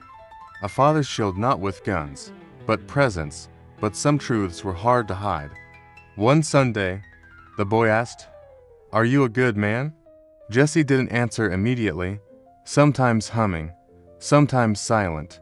The world outside remained wild and unfinished, but inside, for those quiet hours, he was just a father watching over his child. No mask, no myth, just a man who kept a single promise in a life built on broken ones. He looked at the fireplace, then at his son. "I tried to be good on Sundays," he finally said. The boy nodded, as if that was enough. Maybe it was. Maybe that one day a week was the only honest day Jesse allowed himself to have. It was because words, to Jesse, always felt fragile. "We moved to stay safe," he said. "Not everyone would understand our family," the boy never pressed. Perhaps children sense what cannot be said. On Sundays, Jesse would teach him quiet skills. How to polish boots, how to slice bread evenly, how to listen to birdsong and guess the weather. Not lessons from books, but from living. And the boy learned without complaint. He wasn't the kind of father who hugged you all the time, the boy said, but he showed up when it counted, like when the dog was sick, or when the boy fell from a fence and scraped his chin. Jesse didn't scold or fuss. He just cleaned the wound, tore a piece from his own shirt for a bandage, and sat beside the boy until the crying stopped. That's how he loved, the boy said. Quietly, like a glass you hold too tightly might crack, so he watched instead. The boy helped sweep the porch, feet too small for the broom.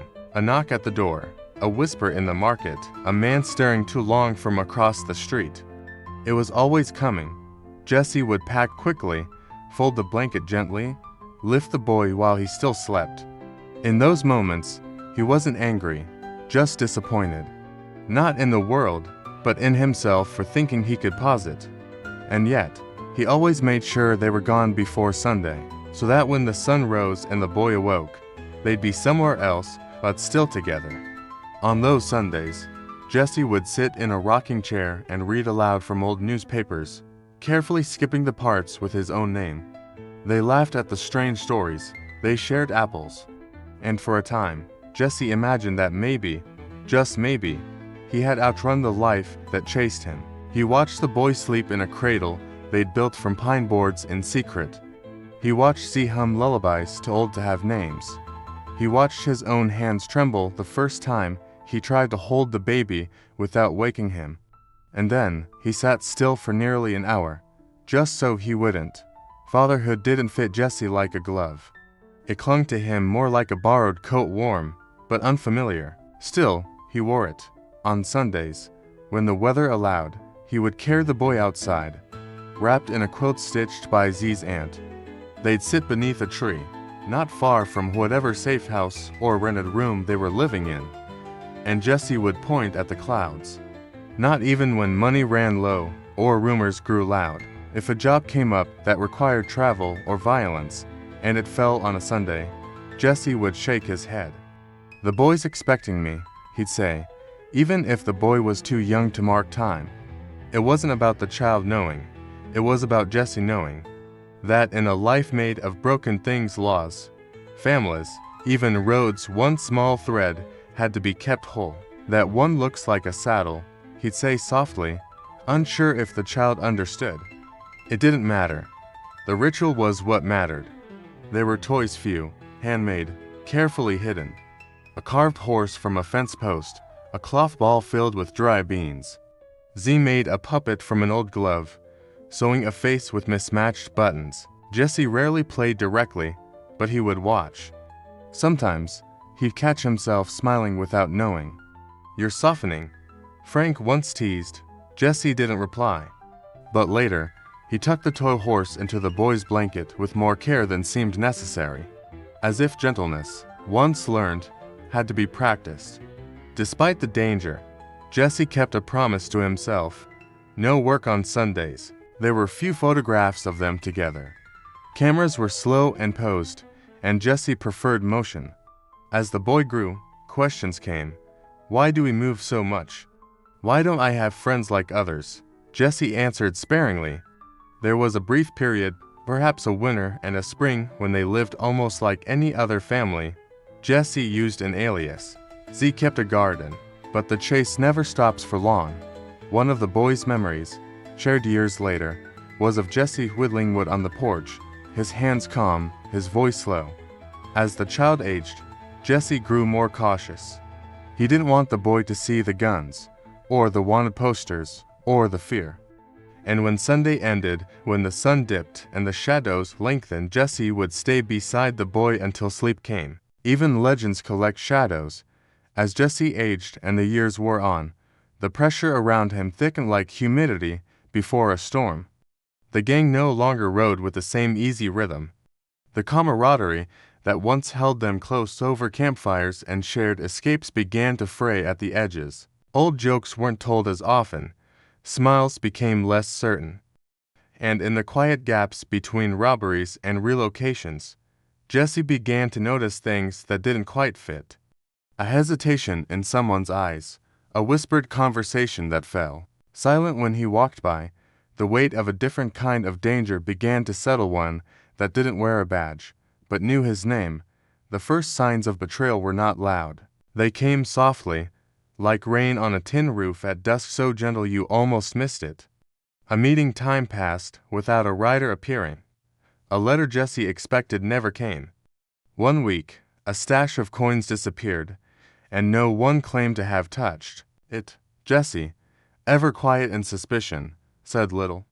He watched, he noted. His brother Frank urged him to confront the men, to speak plainly.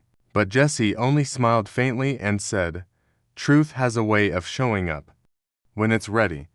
And so, he waited, still and thoughtful, like a cat in the tall grass. The cruelest twist was that Jesse, who had survived ambushes, bullets, and wanted posters, now found his greatest threat among those who once broke bread beside him. Some had grown weary of the outlaw life, others were tempted by promises, amnesty, reward, or just a clean slate. A few feared Jesse would bring their own downfall. And so, whispers began to echo in saloons and post offices. Deals were struck in low voices. But curiously, those who plotted seemed to wait until Monday. Even betrayal, it seemed, respected Jesse's quiet rule. Sunday was sacred, even if nothing else was. Letters began appearing ahead of him. Anonymous messages sent to local lawman.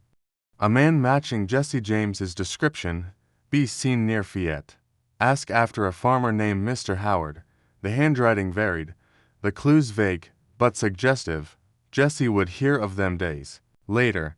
He laughed once, darkly, and said to Z, "Even rats know not to squeak on the Sabbath." But his smile didn't reach his eyes. She saw it the way his shoulders carried more than a saddle, the way he now slept with one hand on his revolver, even on the quietest nights, beneath Missouri stars. Some of those he trusted began to slip. Clell Miller, who once shielded Jesse from gunfire, now grumbled in private. Dick Little, usually jovial, began keeping to himself and kept a second pistol Jesse hadn't seen before. Jesse noticed. He noticed everything, but he said nothing. Each Sunday, he still insisted on the same rituals. Horses were brushed with care, tin mugs clanked gently over modest meals. No one rode, no one planned. It was Jesse's island in the week, a time not to erase fear, but to acknowledge it with silence, to live beside it without feeding it more. Around the fire, the men's stories took on a fragile edge. They spoke of old raids with exaggerated cheer, their voices tight. Jesse would nod, sip coffee slowly, and watch. Not the flames but the faces, the way someone shifted on a log, the way another man's hand hovered near a belt. He understood. Danger had changed costumes. It no longer came galloping across fields. It sat across from him, eating beans from a shared tin. But still, Jesse didn't act. He let Sunday hold its space. Even enemies needed rest. One morning, pinned to a tree near their hideout, Jesse found a note in unfamiliar script. "He sleeps too soundly for a man so feared." Jesse read it aloud with the faintest amusement, then tossed it into the fire. "Let them try," he said. No more words. But the message changed things. That night, no one laughed. Every rifle was cleaned twice, and Jesse sat still as ever, his eyes on the sky, as if waiting for thunder that hadn't yet come. Stillness, to him, was not weakness, it was armor. But even armor thins with time. Z saw the change. He no longer sang to their son, he skipped meals. The quiet became heavier, not lighter. She begged him to move, to run far from the gang, from Missouri, from the life. But Jesse just looked at her and said, "If I lose Sunday, I lose the last piece of who I was." He brewed tea that morning, as always. Sorted old letters, played 2 rounds of cards with Frank beneath a crooked oak. Each motion, small and deliberate, a form of defiance, not against the law, but against being reduced to fear. It wasn't about trust anymore. Jesse no longer believed in it, but he believed in rhythm, in the comfort of repetition. Sunday gave him that, a tether to some earlier version of himself, before blood stained his name. Each week, the gang moved, plotted, evaded, but come Sunday, they paused. They didn't have to like it, but they obeyed. Maybe it was respect, maybe fear, or maybe something quieter, a shared yearning for one day untouched by guilt. Jesse never explained it. But they followed, and that was enough. Some of the younger outlaws thought Jesse was growing soft, that his rituals made him vulnerable, that his insistence on calm gave them the perfect window to strike. But Jesse was no fool. He saw it, felt it, understood it. And still he did not change, because Jesse knew something they didn't, that chaos feared consistency, that in being uncheckable, he could unsettle even the most traitor's heart.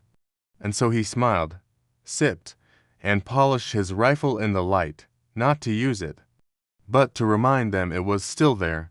Eventually, some men did act. They wrote their names in ledgers at the courthouse. They whispered details to strangers in uniforms. One even led lawman to a barn Jesse had vacated just hours earlier, but none ever betrayed him on a Sunday. Not once. Maybe it was superstition, maybe guilt, or maybe Jesse's insistence on peace left something in them that even revenge couldn't shake. A memory of calm, of coffee in tin cups, of quiet songs beneath dying trees. And Jesse saw it coming. All of it. He didn't curse, he didn't run. On Sundays, he still looked at the horizon. He held his child with arms that had held rifles. He breathed, Not deeply but long enough, because for him, Sunday wasn't about rest, it was about resistance, to fear, to loss, to becoming nothing more than a name in the paper. And so he lingered in the last silence the week allowed, knowing that Monday would come, but not yet. The world was growing smaller for Jesse James. What once felt like endless country, the hills of Missouri, the winding trails through Kentucky and Kansas, now closed in like a tightening noose. The names of old friends became echoes, safe towns, turned cautious, and each passing season brought fewer places to rest, fewer faces to trust. It wasn't one moment that marked the decline of the James gang. It was a slow unraveling, like rope fraying at the edges, not all at once, but undeniably. Piece by piece, their legend grew while their reality weakened. In the early days, the James Younger gang had been a force. Robberies were swift, escapes daring, and their coordination nearly flawless. But by the late 1870s, the world had changed. Banks hired armed guards. Train companies invested in private detectives. Telegraph lines hummed with messages the gang couldn't outrun. Jesse was no longer ahead of the curve, he was running beside it, panting. And when your myth outpaces your momentum, people begin to notice. The press still printed his name with reverence, but the gap between newspaper stories and actual success widened. His crew was smaller now. The younger brothers were either imprisoned or long gone. Frank, ever loyal, stayed, but even he began to withdraw into a quieter life. Jesse recruited new members, young, eager, often foolish. They didn't understand the discipline. They didn't respect Sundays. Some questioned his rules. Others mocked them, but Jesse remained firm. "A man's gotta stand for something," he once said, staring into a campfire. And in his mind, the rhythm of rest was not a weakness, it was a tether to who he still wanted to be. There were missteps. In one town, a plan fell apart when a new recruit misread the timetable. In another, an informant tipped off the sheriff. Jesse began to feel the wear not just in his bones, but in his judgment. Decisions came slower. Paranoia crept closer. He scanned every room twice, every trail thrice. His dreams grew heavier, filled with trains that never stopped and doors that never opened. Even Sunday, his refuge, began to feel hollow. The quiet no longer soothed it, merely reminded him of what had been lost. They attempted a bank robbery in Minnesota. It was meant to be their last grand heist, a bold punctuation mark at the end of their saga. But it failed spectacularly. The townspeople were armed. The escape went poorly. Several of Jesse's men died. Others were captured. Jesse and Frank barely fled with their lives, vanishing into the woods, wounded and winded. That night, huddled beneath pine branches, Jesse whispered, "We're ghosts now." It wasn't despair in his voice, just a strange, soft certainty, as if admitting it made it easier to carry. After the Minnesota disaster, Jesse retreated further into secrecy. He used aliases, grew a beard, lived in rented homes, never staying more than a few months. Z and the children moved often, living half-lives among strangers. Jesse became a man of habits: early walks, late returns, constant scanning. Sundays still belonged to him. He kept them clean, uneventful, even gentle.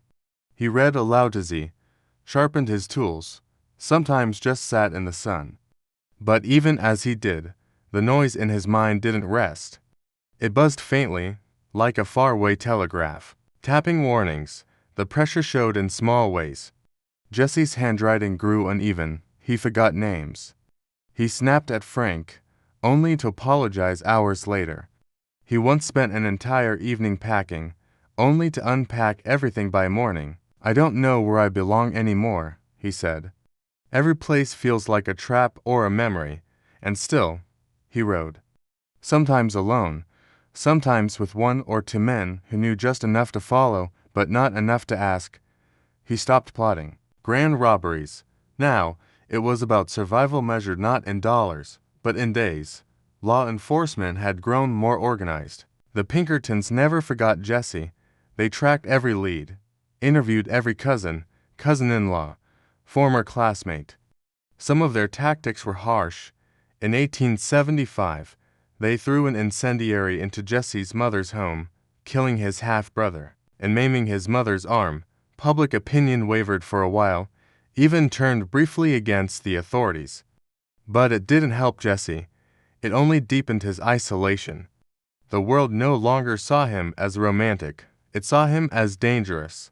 The line between symbol and threat began to blur. By 1881, Jesse was almost entirely alone. Frank had moved to Virginia, seeking a quieter life.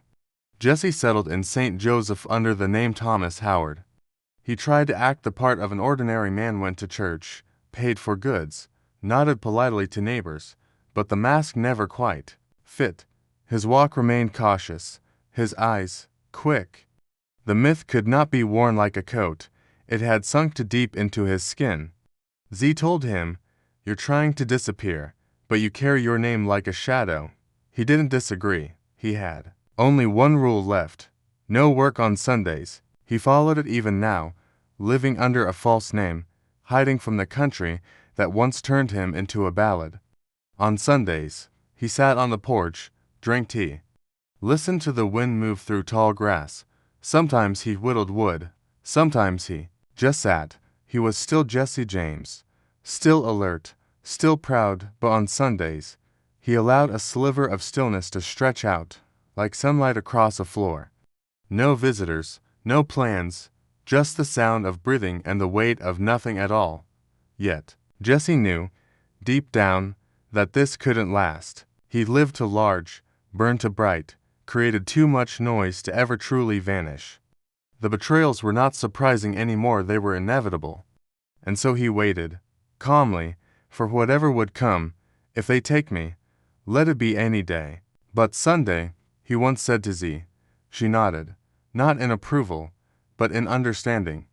In a life made of motion and memory, Jesse needed one day that still belonged to him alone. And as the week turned once more, Jesse rose early that Sunday. He drank his tea, adjusted the brim of his hat, listened to a bird call he couldn't name. The house was still, the world quieter than usual. No knocks, no hoof beats, no distant rifles. Just stillness, a kind of hush that asked for nothing, promised even less. Jesse breathed it in like old perfume, knowing it might be one of the last true Sundays he'd ever have. And yet, he didn't rush, he didn't worry, he simply was.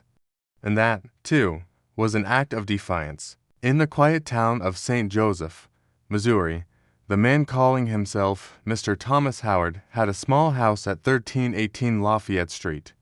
The home was modest, wooden, painted pale white, with a narrow porch and a small backyard where a child might wander. Neighbors saw him as polite, if a bit distant. He paid his bills. He sometimes chatted with storekeepers. And on Sundays, the house was especially still. No hammering, no chores, just soft movement behind drawn curtains. No one suspected that Mr. Howard was, in fact, Jesse James, the most hunted man in the country, now trying to live a life without violence. Jesse had grown tired. Tired of writing, tired of planning, tired of waiting for betrayal like one waits for weather. So he chose something new, or at least, new to him. He bought a horse for errands and taught his son to read. He played checkers with Z in the evenings. He no longer chased riches, only routines. He wanted to be a man who returned home for supper, a man whose boots dried by the door. He held tightly to this new identity, even as the world strained to recognize him beneath the surface. He didn't give up the past entirely. He still kept a revolver in the drawer. He still scanned faces in crowds. But there was no longer the thrill, only the burden. Jesse had tried to disappear, and for a while, it seemed he had. He used the name Thomas Howard wherever he went, when he bought apples, when he paid the doctor, but a name is just paper thin. Underneath, he was still Jesse, made of scar and smoke and Sunday silence. In the past, like a dog left outside, always finds its way home, there was no grand farewell to crime, no final robbery, no whispered oath to change. It was more like someone sitting down at the edge of the road, too tired to continue. Jesse had once imagined retiring with honor, perhaps even with storybook flair. But life didn't offer that. Instead, it offered stillness. And Jesse, perhaps for the first time, accepted it, not out of peace, but from exhaustion. He didn't seek forgiveness. He didn't ask the world to forget. He only hoped it would leave him alone long enough to breathe. He grew especially fond of routines, mornings with coffee and eggs, afternoons checking the garden, and always no work on Sundays. Z kept the house tidy, made quiet meals, and reminded the children to speak softly. Their daughter, Mary, was still young. Their son, Jesse Jr., more curious. "What did you used to do, Pa?" he once asked.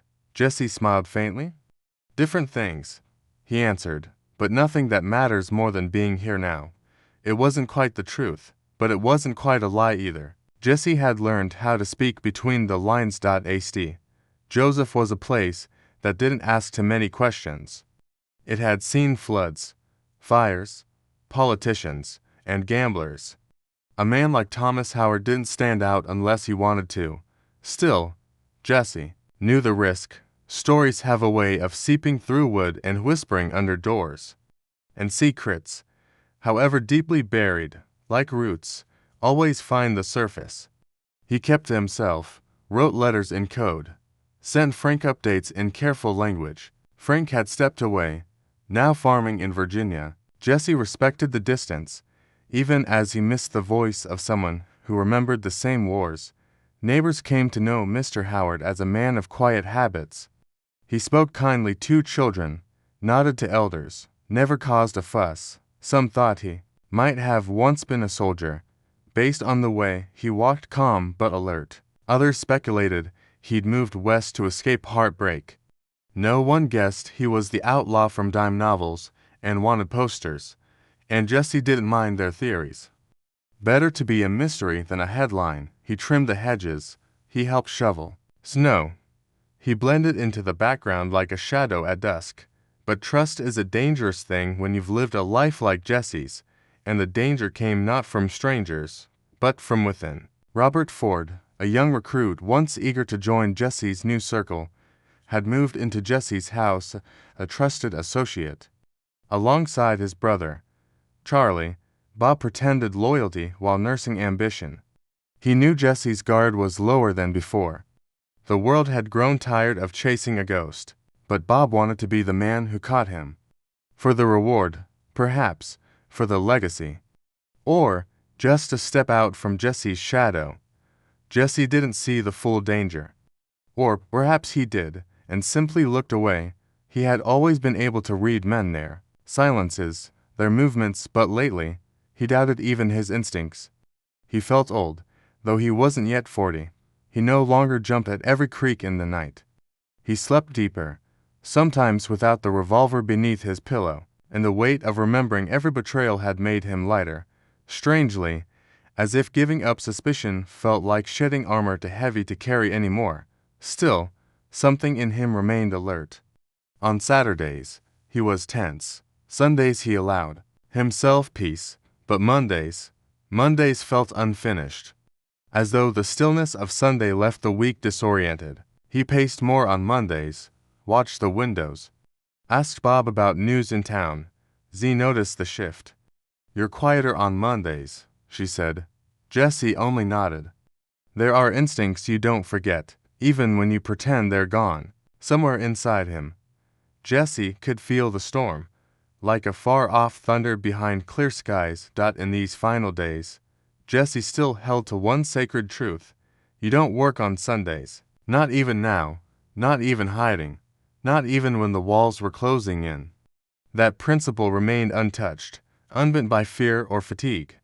He rested on the Sabbath, for himself, for the past, for something larger he couldn't name. Whether it was reverence or ritual no longer mattered. It was his rhythm, a quiet rebellion against a world that had taken everything but his name and his habits. And so Jesse James, once the most wanted man in America, spent his last free weeks folding laundry, fixing fence posts, reading books aloud to his son, and listening to the hush of the Missouri wind. Outside, the world marched on new laws, new leaders, new enemies. But inside his small white house, life slowed. It became something nearly gentle. And though Jesse couldn't outrun the shadow that trailed him, he carved out small sanctuaries of peace one Sunday at a time. It wasn't salvation, but it was enough. It was a Monday morning, April 3rd, 1882. The wind outside the small white house in St. Joseph rustled softly, barely enough to move the curtains. The sun came through in golden slants, painting the kitchen floor in pale stripes. Jesse James had risen early, as he always did on weekdays. The routine was simple: breakfast with Z and the children, small chores, and then, usually, some quiet talk with the Ford brothers. Bob and Charlie were already up. They sat at the table, eyes restless. There was something brittle in the room that morning, something too quiet, like the hush before a glass breaks. Jesse moved through the house without suspicion. He had been feeling calmer lately, even optimistic. The previous week had passed without trouble, and Sunday, as always, had been serene. He had read scripture with Z, sat in the back garden with his son, and done nothing to disturb the silence of the Sabbath. Monday, though Monday meant motion, plans, conversations about new ideas, possible movements, money. Jesse still had schemes, though fewer now. His mind still ticked, slower perhaps, but steady. He had grown used to Bob Ford's presence, his eagerness, his mild smiles, his carefully chosen words. That morning, Jesse walked into the sitting room and noticed the framed pictures were dusty. It had rained earlier in the week, and the windows bore faint streaks. He mentioned it to Bob, not unkindly.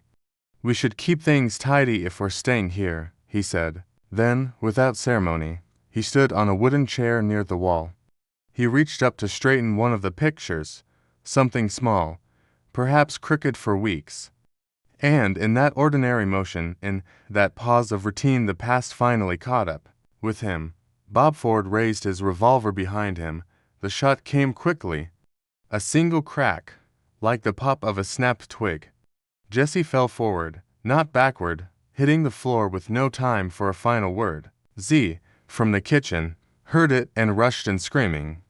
The children were too young to understand. Bob stood frozen. Charlie stared at the gun still smoking in his brother's hand.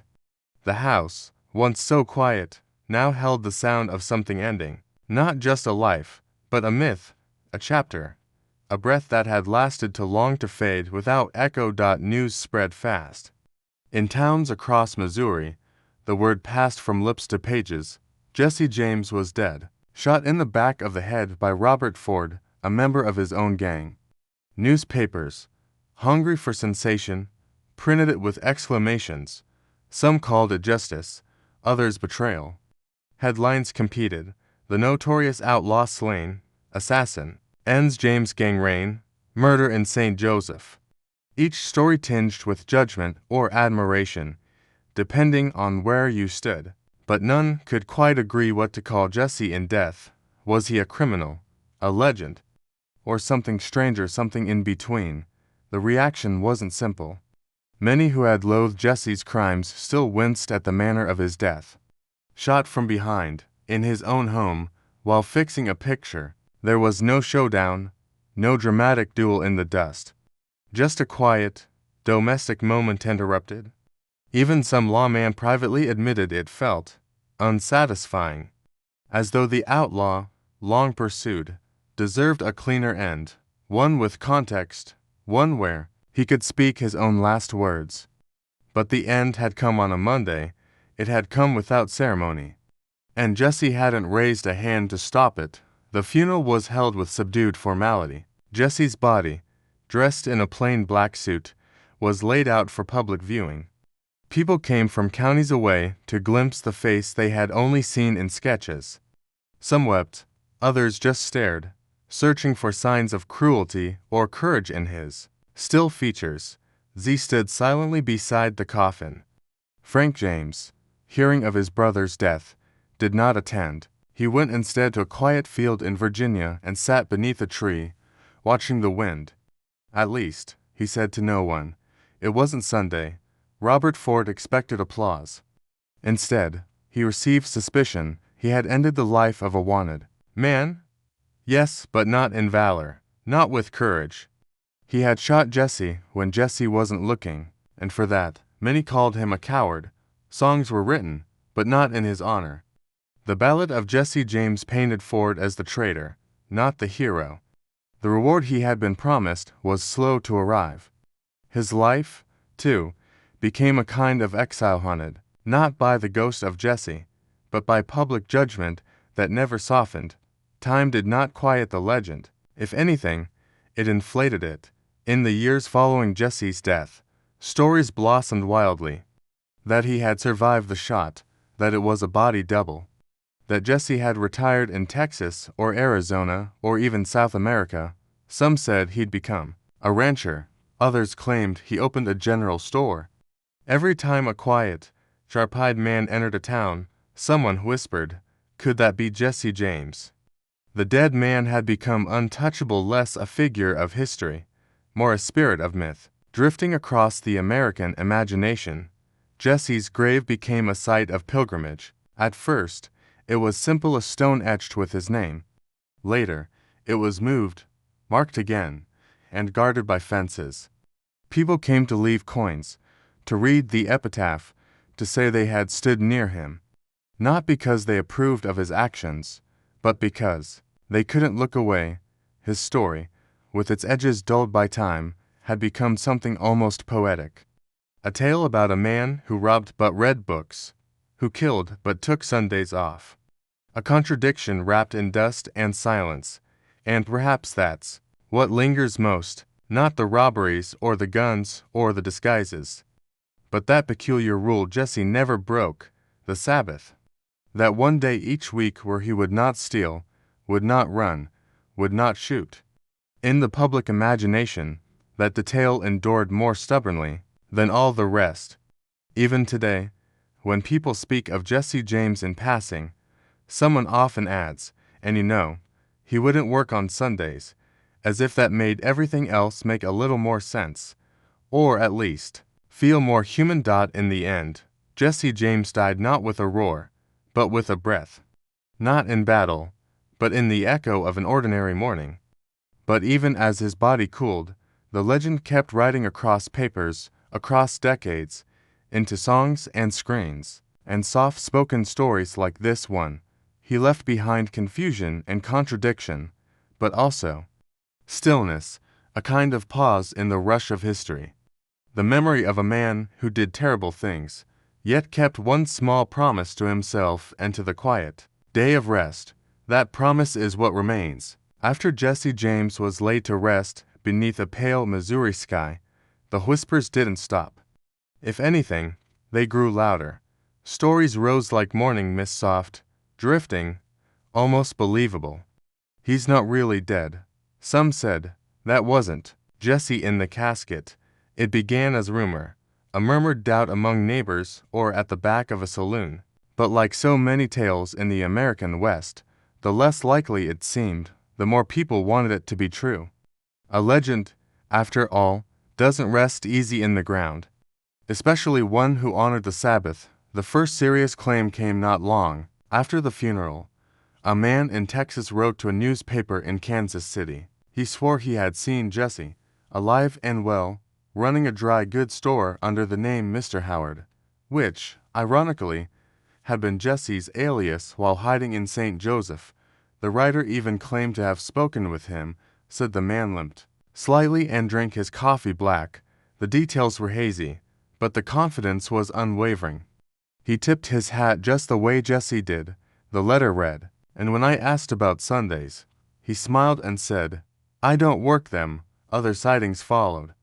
In Arkansas, an old farmer claimed Jesse stopped by his barn one night looking for shelter from the rain. In Oklahoma, a waitress told reporters she'd served a man with Jesse's eyes and Jesse's voice, polite, calm, exact. In Colorado, a miner insisted Jesse was working a claim in secret, rich in gold and secrecy. These tales were never verified, but that didn't matter. The point wasn't evidence, it was wonder, a kind of gentle disbelief that kept Jesse not just remembered, but reimagined. The most enduring of these legends came from a quiet corner of East Texas. There, locals spoke of a man named Uncle Jim, who arrived in the 1890s with a limp and a quiet smile. He was generous with sugar, strict about Sunday rest, and carried a revolver that looked far too expensive for someone selling molasses.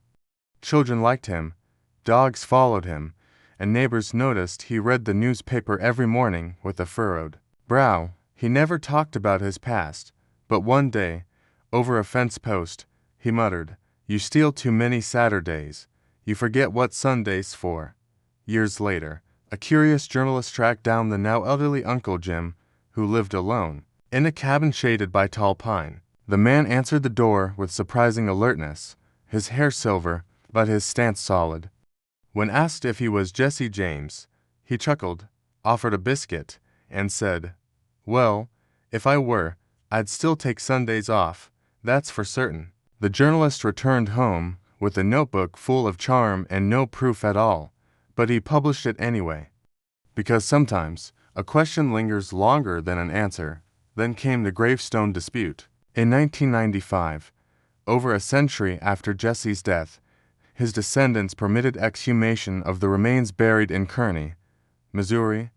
DNA testing was conducted, compared against living family members. The results were conclusive. The body was indeed Jesse's, but by that point, the myth had already wandered too far to be caught. Some still refused to believe it. "Science can be fooled," they muttered. "Stories have more sense," and so the myth held its breath, waiting, watching, ready to ride again in someone else's mind. Books were written not just about Jesse's crimes, but about his supposed second life. Entire chapters speculated on towns he might have visited, letters he might have sent. A few claimed he became a school teacher in Nebraska. Others were sure he ran a bakery in New Mexico, famous for its raisin bread and absolute refusal to open on Sundays. These stories weren't malicious. They weren't even deceptive. They were affectionate, almost reverent. The idea wasn't that Jesse had escaped justice, it was that he had escaped history, that he had chosen peace, and was finally allowed to keep it. In back porches and general stores, people still told Jesse stories in the slow rhythm of folklore. My grandpa said he saw Jesse James, a boy might claim. He was whittling under a maple tree, humming some hymn. No one argued. Why spoil the moment?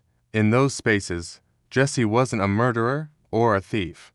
He was a quiet figure on the edge of the horizon, carving wooden toys for children, sipping tea at sunset, and never not once working on a Sunday.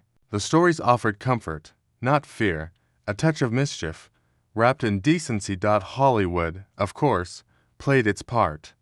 In early silent films, Jesse rose again with dramatic flair, sometimes meeting noble ends, sometimes riding into twilight unscathed. Later movies cleaned his image further: handsome actors, gallant lines, and always that peculiar respect for the Sabbath. Scripts borrowed from myth more than fact, but that was the point. Viewers didn't want the real Jesse. They wanted the Jesse who paused mid-robbery to help a child cross the street, who read Psalms in the moonlight, who tipped his hat to widows and never touched stolen money on a holy day. Even now, the legend glimmers in odd places. In small towns across the Midwest, bars bear his name. Murals paint his silhouette beneath red-orange sunsets. Gift shops sell replica pistols and framed newspaper clippings. And in one sleepy town in Alabama, there's a diner called Jesse's Rest, which closes every Sunday without exception. The menu features a dish called the Sabbath stew. No one's sure what's in it, but everyone agrees it's best eaten slowly, in silence, with a glass of something warm and no plans afterward. Just like Jesse might have liked. Somewhere in all this, the line between man and myth dissolved. Jesse James, the historical figure, was tangled in contradictions: a man who shot, stole, fled. But the Jesse who survives in quiet stories is different. He's tired, thoughtful, almost kind. He's a symbol of rebellion, yes, but also of restraint, of knowing when to ride and when to rest. In that balance between motion and stillness, people find meaning, and maybe that's why the myth lives on. Because in a world that rarely stops, the idea of someone who does every seventh day feels sacred. So Jesse rides on, not on horseback through dusty canyons, but in memories shared over fences, in diner menus and porch conversations, in the sleepy minds of those who dream best with gentle tales. His ghost doesn't haunt, it lingers softly, like the last note of a hymn, in the hush of a Sunday afternoon, with the windows open and nothing pressing to do. You might hear it just faintly, the idea that somewhere, once, a tired outlaw chose to rest, and in that choice, became unforgettable. In the decades that followed Jesse James' death, and even the decades after that, the image of him began to shift, soften, and spread like candlelight through fog. He was no longer merely a man, he was a motif. And like all persistent motifs, he changed shape depending on who held him. Writers, songwriters, painters, and filmmakers all took turns. Some saw him as a defiant Southern rebel, others painted him as a misunderstood outlaw. But perhaps the most enduring image was the one least expected: Jesse James, the reluctant folk hero, who always took Sundays off. The first wave of pop culture adoration came in the form of dime novels, cheap paperbacks passed hand to hand across train stations, general stores, and campfires. These books rarely concerned themselves with accuracy. Instead, they reveled in excitement, crafting Jesse as a rugged gentleman with impeccable manners and uncheckable morals. In these tales, Jesse refused to rob widows, help stranded travelers, and return stolen money if he thought the victim was honest. One story even claimed he once paused a robbery to help a farmer pull a stubborn mule from a ditch because it was Sunday. These stories weren't history. They were wishful fiction wrapped in dust and gunpowder. But the public embraced them because they offered something rare: a criminal you could like. A man who broke the law, yes, but who lived by some internal compass, moral, strange, and stubbornly fixed on resting every seventh day. It was a soothing idea in a restless world. Jesse's legend offered balance, action and pause, fire and stillness. A man who could be ruthless, but who also sat quietly by a creek and watched the leaves turn color. The silver screen arrived, and with it, new layers to the myth. In the 1920s and 30s, Jesse appeared in film after film, some silent, some with orchestras swelling in the background. His face changed with the actor, but his habits remained. He was charming, he was conflicted. He had a soft spot for children, horses, and, invariably, Sunday. One film showed him riding away from a bank, then stopping as church bells rang in the distance. He looked toward the sound, dismounted, and walked slowly into a chapel. No lines were spoken, none were needed. In mid-century America, Jesse's image took on even more polish. Hollywood made him handsome, scripts gave him noble speeches. One movie had him say, "I may rob a train, but I won't rob a man of his rest." Another depicted him reading the Bible beneath a tree, the setting sun casting long shadows over his boots. Audiences loved it, because it wasn't just a Western anymore. It was a fable, and like all good fables, it told us something about ourselves: that even the wildest lives need stillness, that even rebellion can be gentle. Songs, too, joined the chorus. Ballads about Jesse were sung in taverns, on porches, and even broadcast over crackling radios. Some were mournful, others defiant, but many included a curious detail: the Sabbath. One popular tune included the lines, "He rode 6 days with fury, but rested with grace. Never drew his pistol in the Lord's holy place." It didn't matter if it was true. The rhyme soothed. It gave Jesse rhythm. A man of motion? Yes, but one who knew how and when to be still. Comic books followed. So did serialized radio dramas. Each retelling added something, or subtracted something else. The violence was often downplayed, the charisma amplified. The loyalty to Sunday became a shorthand for depth, a way to imply complexity without needing explanation. After all, what sort of outlaw pauses for a Sabbath nap?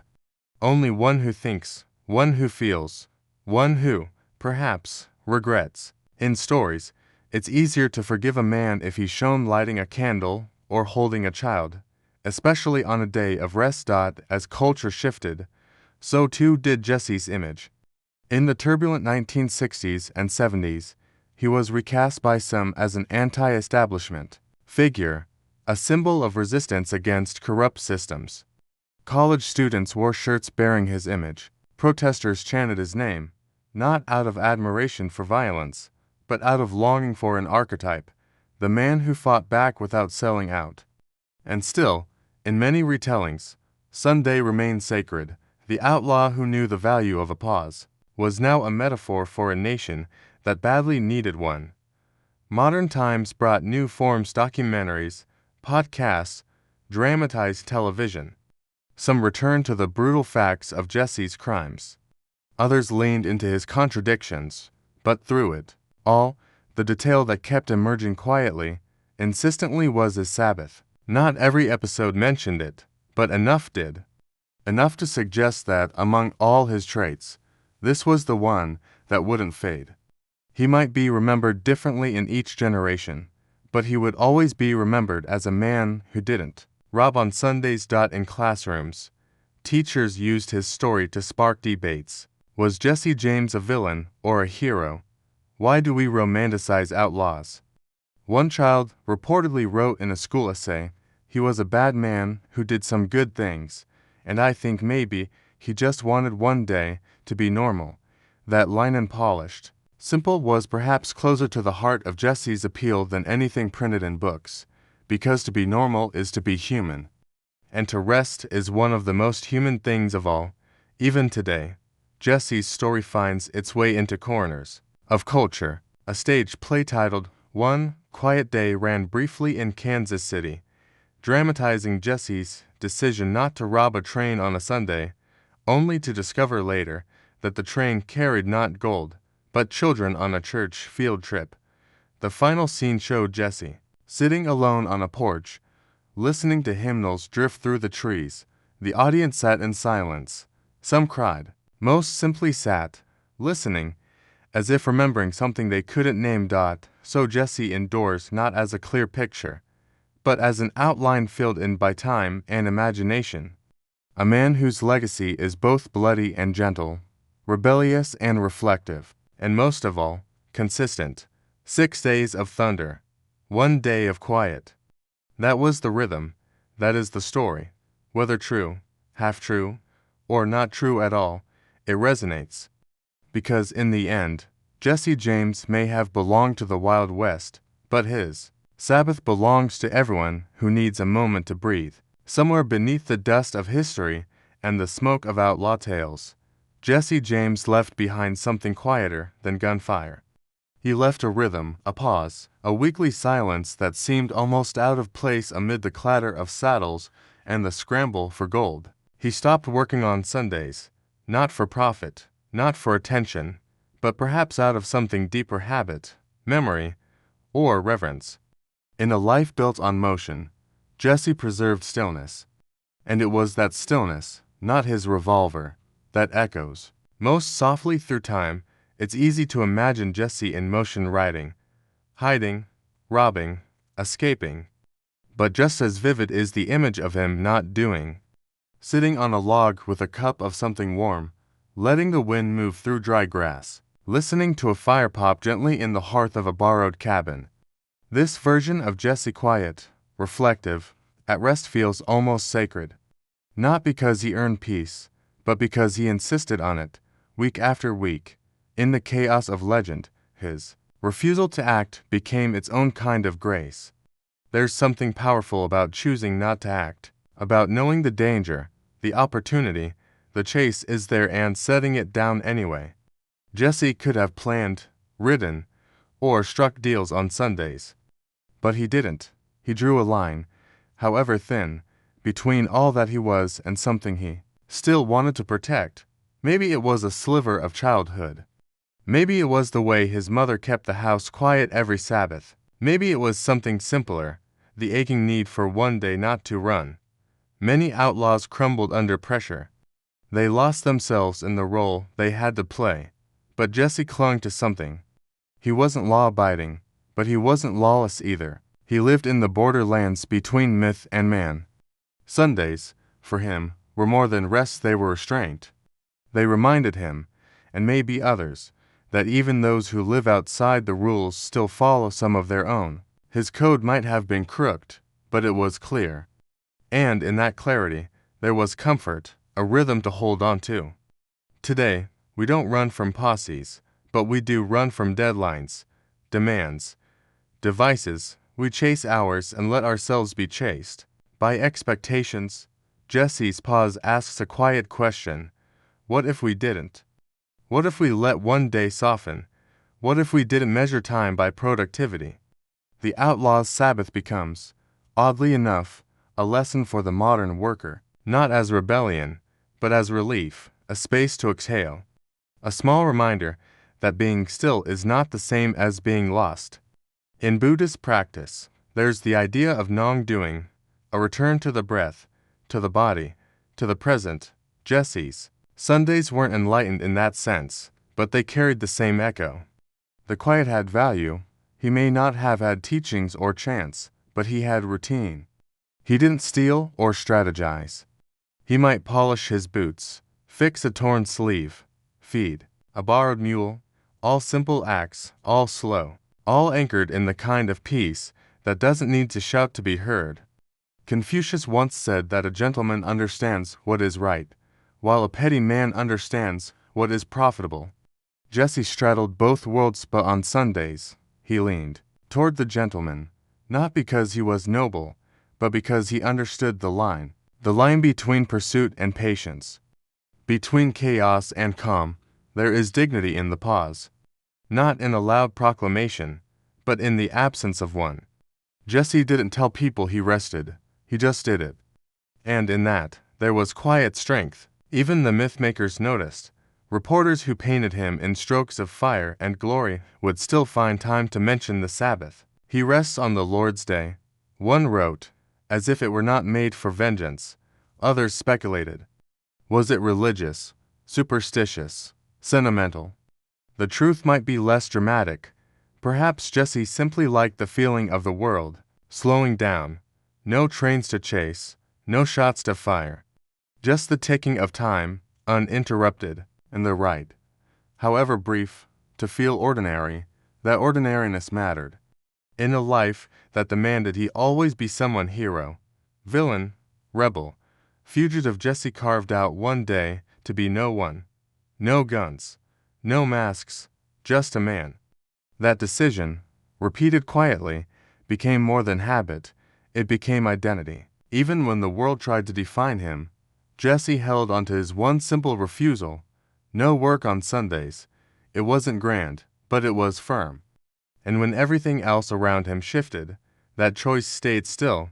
We talk often about boundaries now, about protecting time, space, peace. Jesse had no therapist, no self-help books. But he knew what a line was, and he kept it. His version was rough, maybe even rigid, but it held. In barns and caves, in safe houses and quiet rooms, Jesse honored his day. That act of self-preservation, done not once but dozens, perhaps hundreds of times, speaks volumes. Not about outlawry, but about being human, tired, restless, yearning for pause.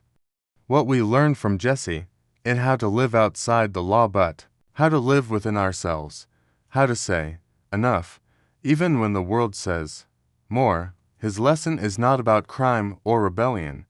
It's about rhythm, about carving out a circle of calm in the middle of a storm, about knowing that sometimes the bravest thing isn't running but sitting, waiting, breathing, letting the dust settle before you rise again, the stillness between gallops, the silence between songs. So, be the truest legacy of Jesse James, ain't the train he robbed or the name he made, but the hours he kept. The Sundays he didn't spend, the moments he let go. In that soft refusal lies something timeless, a whisper across centuries, that even the chaste must rest, that even the feared must breathe, that there is power in the pause.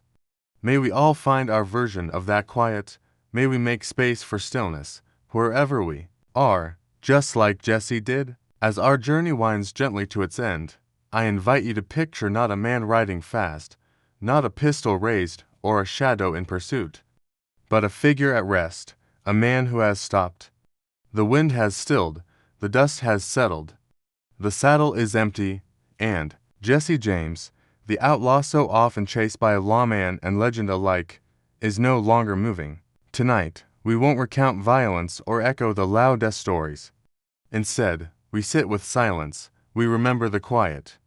And in doing so, we remember Jesse in his most human form, not as a name in headlines, but as a soul who valued stillness. Throughout history, the loud death moments often claim our attention: marching boots, shouted orders, the sudden bang of something ending. But some truths are found not in the clamor, but in the calm. Jesse James gave us that contrast. He lived in motion but insisted, every 7 days, on stopping, not for fame, not for ritual applause, but perhaps for breath, perhaps for something simpler. Whether it was reverence, weariness, or habit, we may never know. What we do know is that in all the myths, he drew one clear line: on Sundays. He wouldn't steal, wouldn't shoot, wouldn't run. He simply paused. It's in that pause we find meaning. When the world demanded more of him, more money, more movement, more madness, Jesse said no. For one day, each week. Imagine what it means for someone living outside the law to draw boundaries, to respect something invisible, something gentle. A line drawn not in the sand, but in the heart. In refusing to act on Sunday, Jesse reminded us that even the most hardened need shelter, and not just shelter of wood and roof, but of spirit. A space where ambition halts, where fear softens, where nothing must be earned, proven, or protected. The Stoics, ancient and sparse in their wisdom, believed peace came not from conquest, but from harmony with what is natural. Marcus Aurelius once wrote, "You have power over your mind, not outside events." Jesse, in his own unruly way, lived this truth. He could not stop the laws chasing him, but he could stop himself. Every Sabbath, no matter the risk, he surrendered. To rest, no bullets, no banks, just a cup of coffee, a worn chair, and a brief return to stillness. That discipline, that rhythm, speaks louder now than the revolver ever could. One can almost picture it, a creaky porch in Missouri, wine shifting through dried corn stalks, a blanket across his shoulders. Jesse watching smoke curl upward from a tin cup. No words, no watch. Just time, passing like a lazy river. These moments, unwritten by reporters, unseen by history, shaped him just as much as his infamous deeds. Perhaps even more, because in stillness, we see character uncloaked. No performance, no spectacle, just the simple truth of a man learning to be alone with himself. As Jesse grew older, his Sundays stayed sacred, even as his circle shrank, even as dangers sharpened, the pattern held. It's easy to imagine that his body began to ache more, that the scars throbbed in winter, that the sound of hoofs behind him stirred something fearful, and yet, each week, he made the same quiet choice: to stop, to reflect, to be, rather than do. In a life of running, the choice to be still is an act of quiet bravery. And perhaps, deep down, he knew that if he didn't rest, something else would break, first his body, or his soul. Legends rarely sleep. They gallop through books and ballads, their names shouted and stretched beyond their truth. But every story, no matter how big, contains something small, a thread of ordinary humanity. Jesse's was his rest, his odd, stubborn commitment to a day of nothing. It didn't make him a saint. It didn't erase the wrongs, but it made him real in a way that reminds us we too are allowed to stop. That even in noise, even in chaos, we are permitted one day to sit quietly and say, "No more, not today." And what of us, in a world without borders between work and home, where the buzzing never stops, where screens glow long past sundown? What does rest look like now?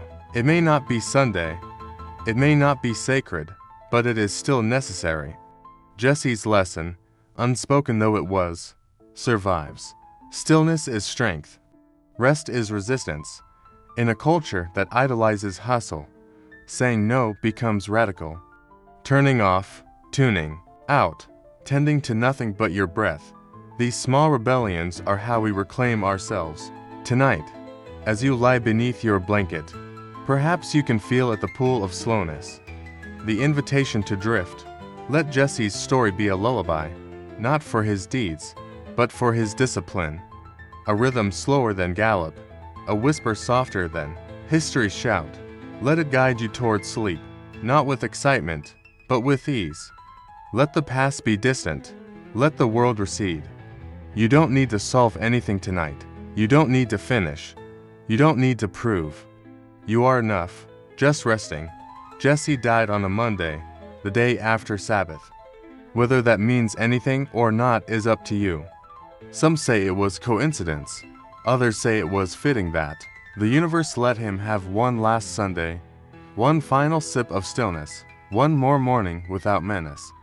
If that's true, then maybe peace comes not in the afterlife, but just before the end, in the quiet, in the breath, in the knowledge that, for one day each week, you laid your burdens down and were simply here. So I leave you now with not a lesson, but a gift. The gift of nothingness, of quiet between the words, of pauses between your thoughts. It's there, you'll find your own Sabbath, not marked on calendars or shaped by doctrine, but found in breath, in darkness, in surrender. Let Jesse's stillness bless your night. Let it remind you that you, too, deserve rest without guilt, peace without permission, sleep without story. May you carry that truth like a warm stone in your pocket, always close, always yours. Thank you for walking this quiet trail with me, for choosing stillness over spectacle, for letting the outlaw rest. Tonight, may your mind be unburdened, your heart be quiet, and your dreams drift like leaves on a stream. And tomorrow, don't rob anything, just rise slowly, smile if you feel like it, stretch gently, and let the day come to you. Good night, friend, sleep well, and may your soul, like Jesse's on a Sunday, be left alone for a little while.